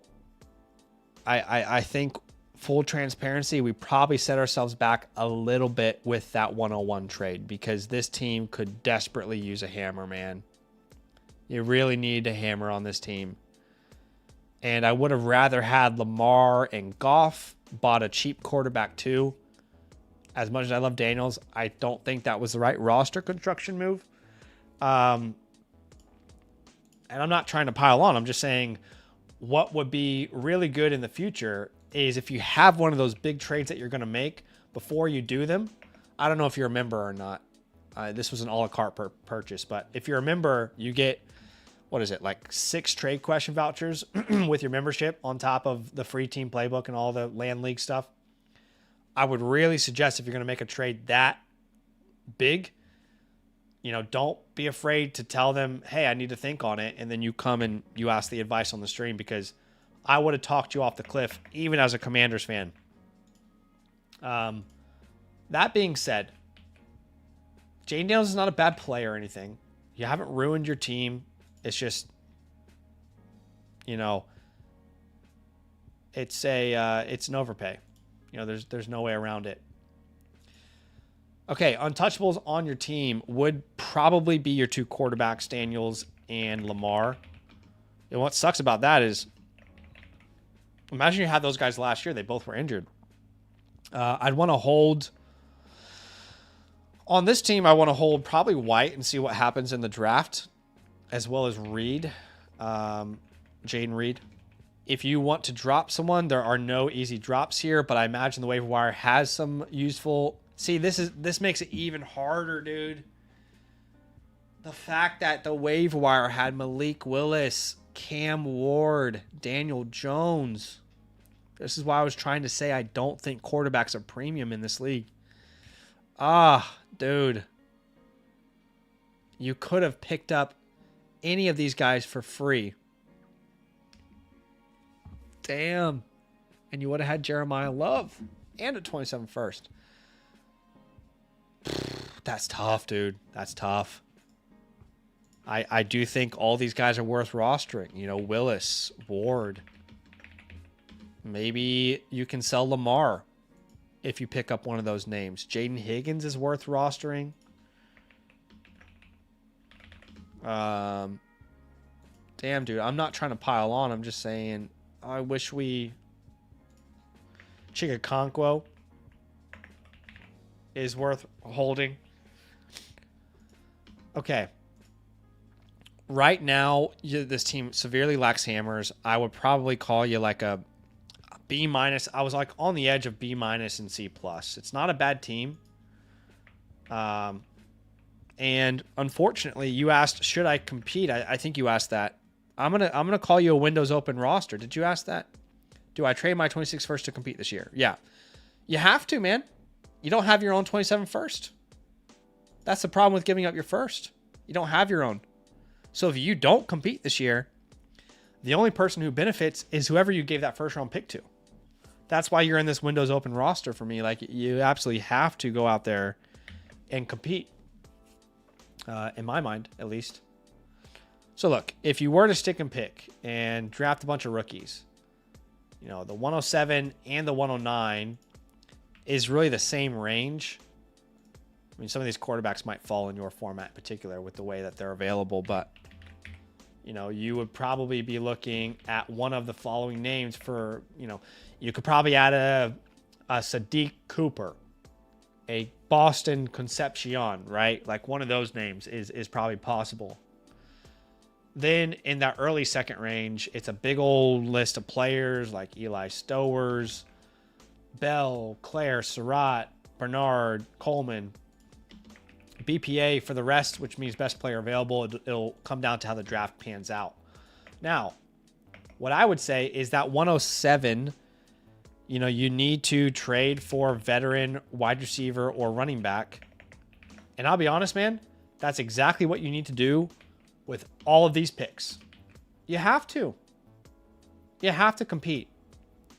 Now, the good news is, even though your depth is really bad, your lineups are so small in this league that you can still win when you lack depth. Okay, it's still possible to go out there and put together a championship season. I might look at tearing down from Jackson and see what's possible. Like I said, we'll look at 107 options. We'll look at 109 options. We'll look at 201 options. But you've got to try and compete, my friend. You know, you're not going to benefit from anything else. I'll just say the 103. And to make this simple, all the trades I'm going to suggest for these picks are fluid between the 107, 109 as a bucket and the 201 and the 203 as a bucket. Okay. So let's start with that 107, 109 range. You know, this is really Jalen Waddle, DJ Moore, ideally running back with Javonte Williams, Kyron Williams, Saquon, Chase Brown. And it might be harder in a one quarterback to acquire some of those names specifically. I want to make sure I'm not missing anyone here. CMC, you can't afford to be too picky. Jacobs, ETN, those are probably the more realistic ones. At wide receiver, this is not a great range for receiver. You know, it's I'll add Zay Flowers here, but you're not getting a Higgins, a Dunze, Rice, Egbuka, Collins, Olave, Marvin. That's just out of the wheelhouse, and I don't love AJ Brown there. So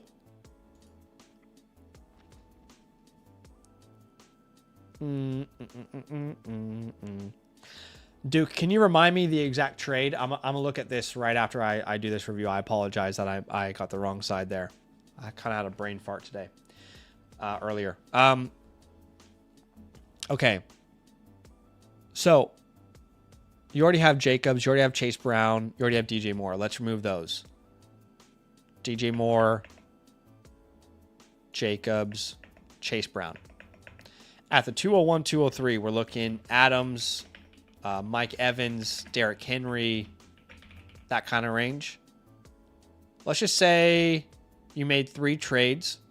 You end up with Javonte Williams, Devontae Adams, Jalen Waddle. Okay. It's not terrible to be in that position because then you're starting Daniels, Jackson, Chase Brown, Josh Jacobs, T. Higgins, DJ Moore, Harold Fannin. And then in that last flex spot, you can choose between Waddle, Javonte Adams. You've got a lot more depth. If injuries occur, you know, you can afford that. You can tier up from players if your team stays healthy throughout the year. So you have a lot more flexibility there. In fact, the more we do this, the more I don't think you tear down from Lamar. You need Lamar and Daniels to regain their superstar status value if you're going to tear down from them. Right now, the best way is to bank on them being superstars this year and building out a roster around them that helps you compete. I also think you could look at sending that 203 away for a George Kittle because it's a tight end premium, give you one more tight end to kind of rotate around that. But that's how I would operate with this team, Zach. I appreciate you for letting me look at the team. Please let me know, if there's anything I didn't cover well enough later on.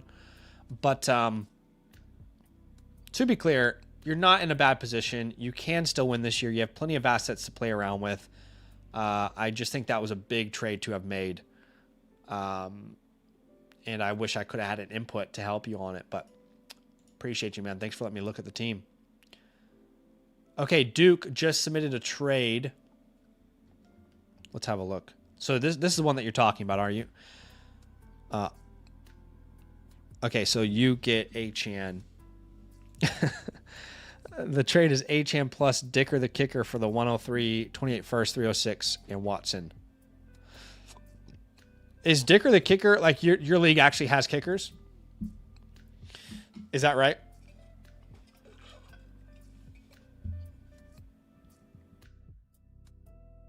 Okay, first off, no disrespect to Christian Watson, but I don't think he should matter that much in a trade like this.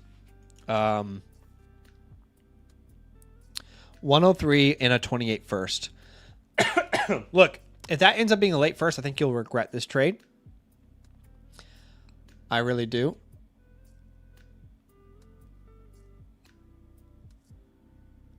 I'm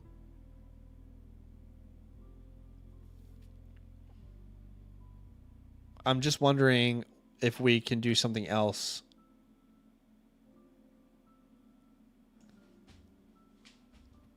So, in reverse, this is actually your team here, right? On the right side.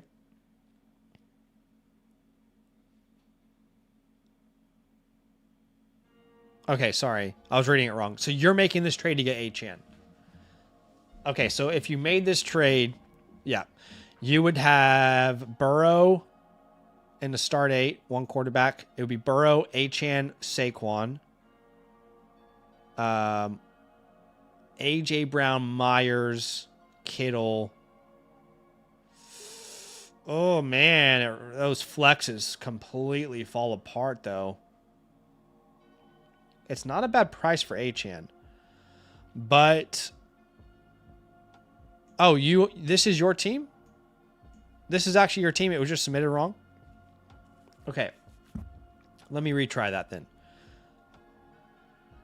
So you would have... Oh, you already did the trade. Okay, I apologize. So you right now you have Lawrence, Achane, Genty, Pickens, Wilson, Bowers. This is already a lot better. Oh, and then you're adding Jeremiah Love as a flex, the 102. Yeah, no, I'm fine with that. Now that I fully understand it, I'm completely fine with this trade. Makes a lot more sense. And yeah, why the hell not? You've got plenty of depth in a start 8. Achane's going to have a much bigger impact on your lineup than the 103 will. And it's likely that first is late, given how good your team is. Yeah, I like it. I think it makes a lot of sense. And I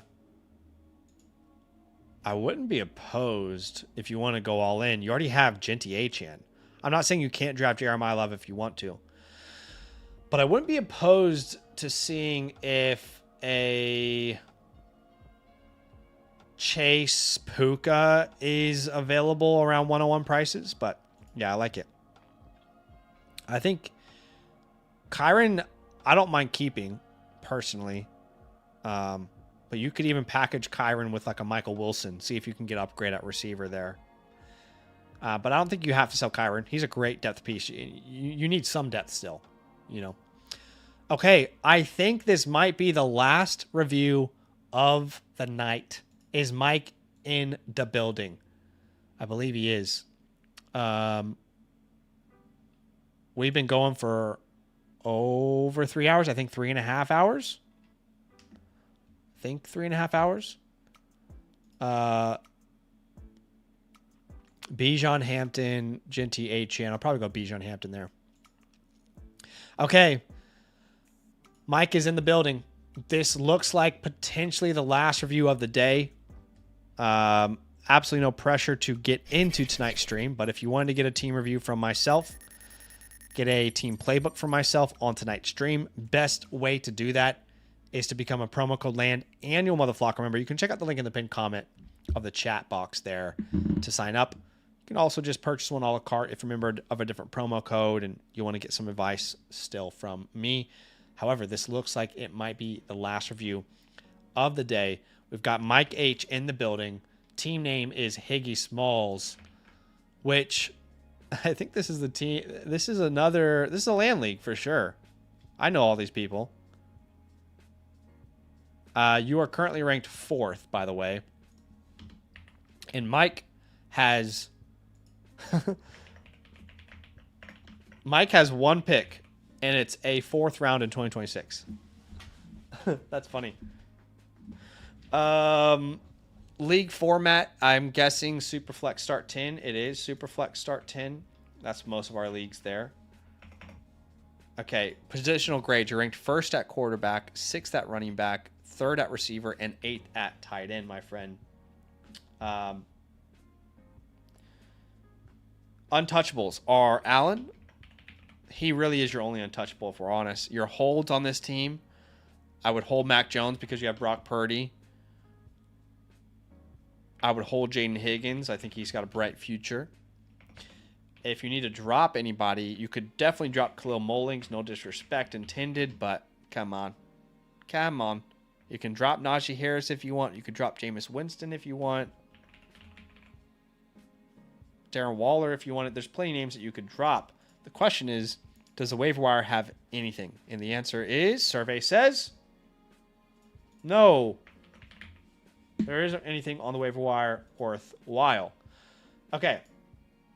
So, our starting lineup is Allen, Purdy, Taylor, Etienne, Olave, Pickens, Laporta. We are flexing Higgins, Addison, Harvey, or Kittle. One of them will be on the bench. Higgins is on the bench. Kelsey on the bench.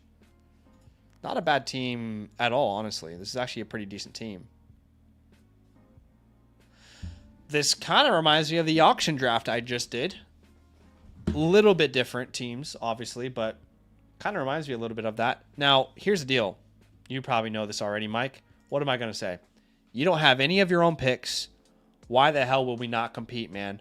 Why would we not put our entire sack on the table and say, this is what I've got. I'm going to go out there and try to win a chip. I think I put you at a B+. It's a good team. B+, windows open. Unfortunately, you will see on your playbook a grade of an F for draft capital, but I have to. I mean, you literally have 1 4th-round pick. Does it matter? No, not really. This is a great team. We can try and win a championship with a team like this. Okay. However, with such limited draft capital, I don't really know what moves there are to be made. You know, this idea of tearing down off of Jonathan Taylor, it would make sense if you needed depth, but you don't really need depth. I mean, I could tell you to tear down off of Josh Allen. I don't think it's going to be massively beneficial for you, especially as a team who needs to win right now. If you tear down off of Allen, it needs to be a Daniels or a Jackson, or it doesn't make sense. You still need a hammer. I mean, I guess I would do... Would I do a Burrow? If the price is right. But do you know what I mean, Mike? Like, you really don't need to make a single move. But we will explore them.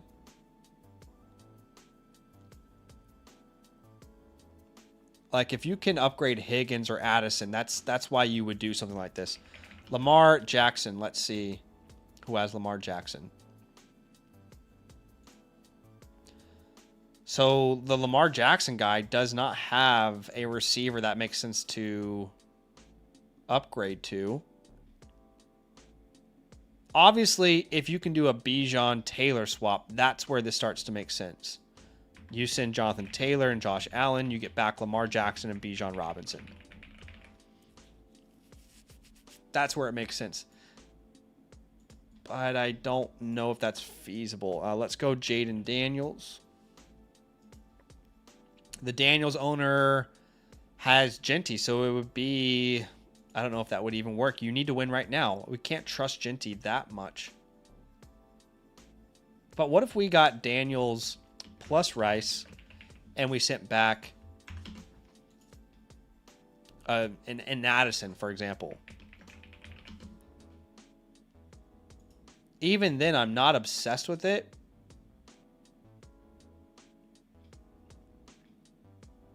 But a Kittle to Fannin certainly puts me over the top there.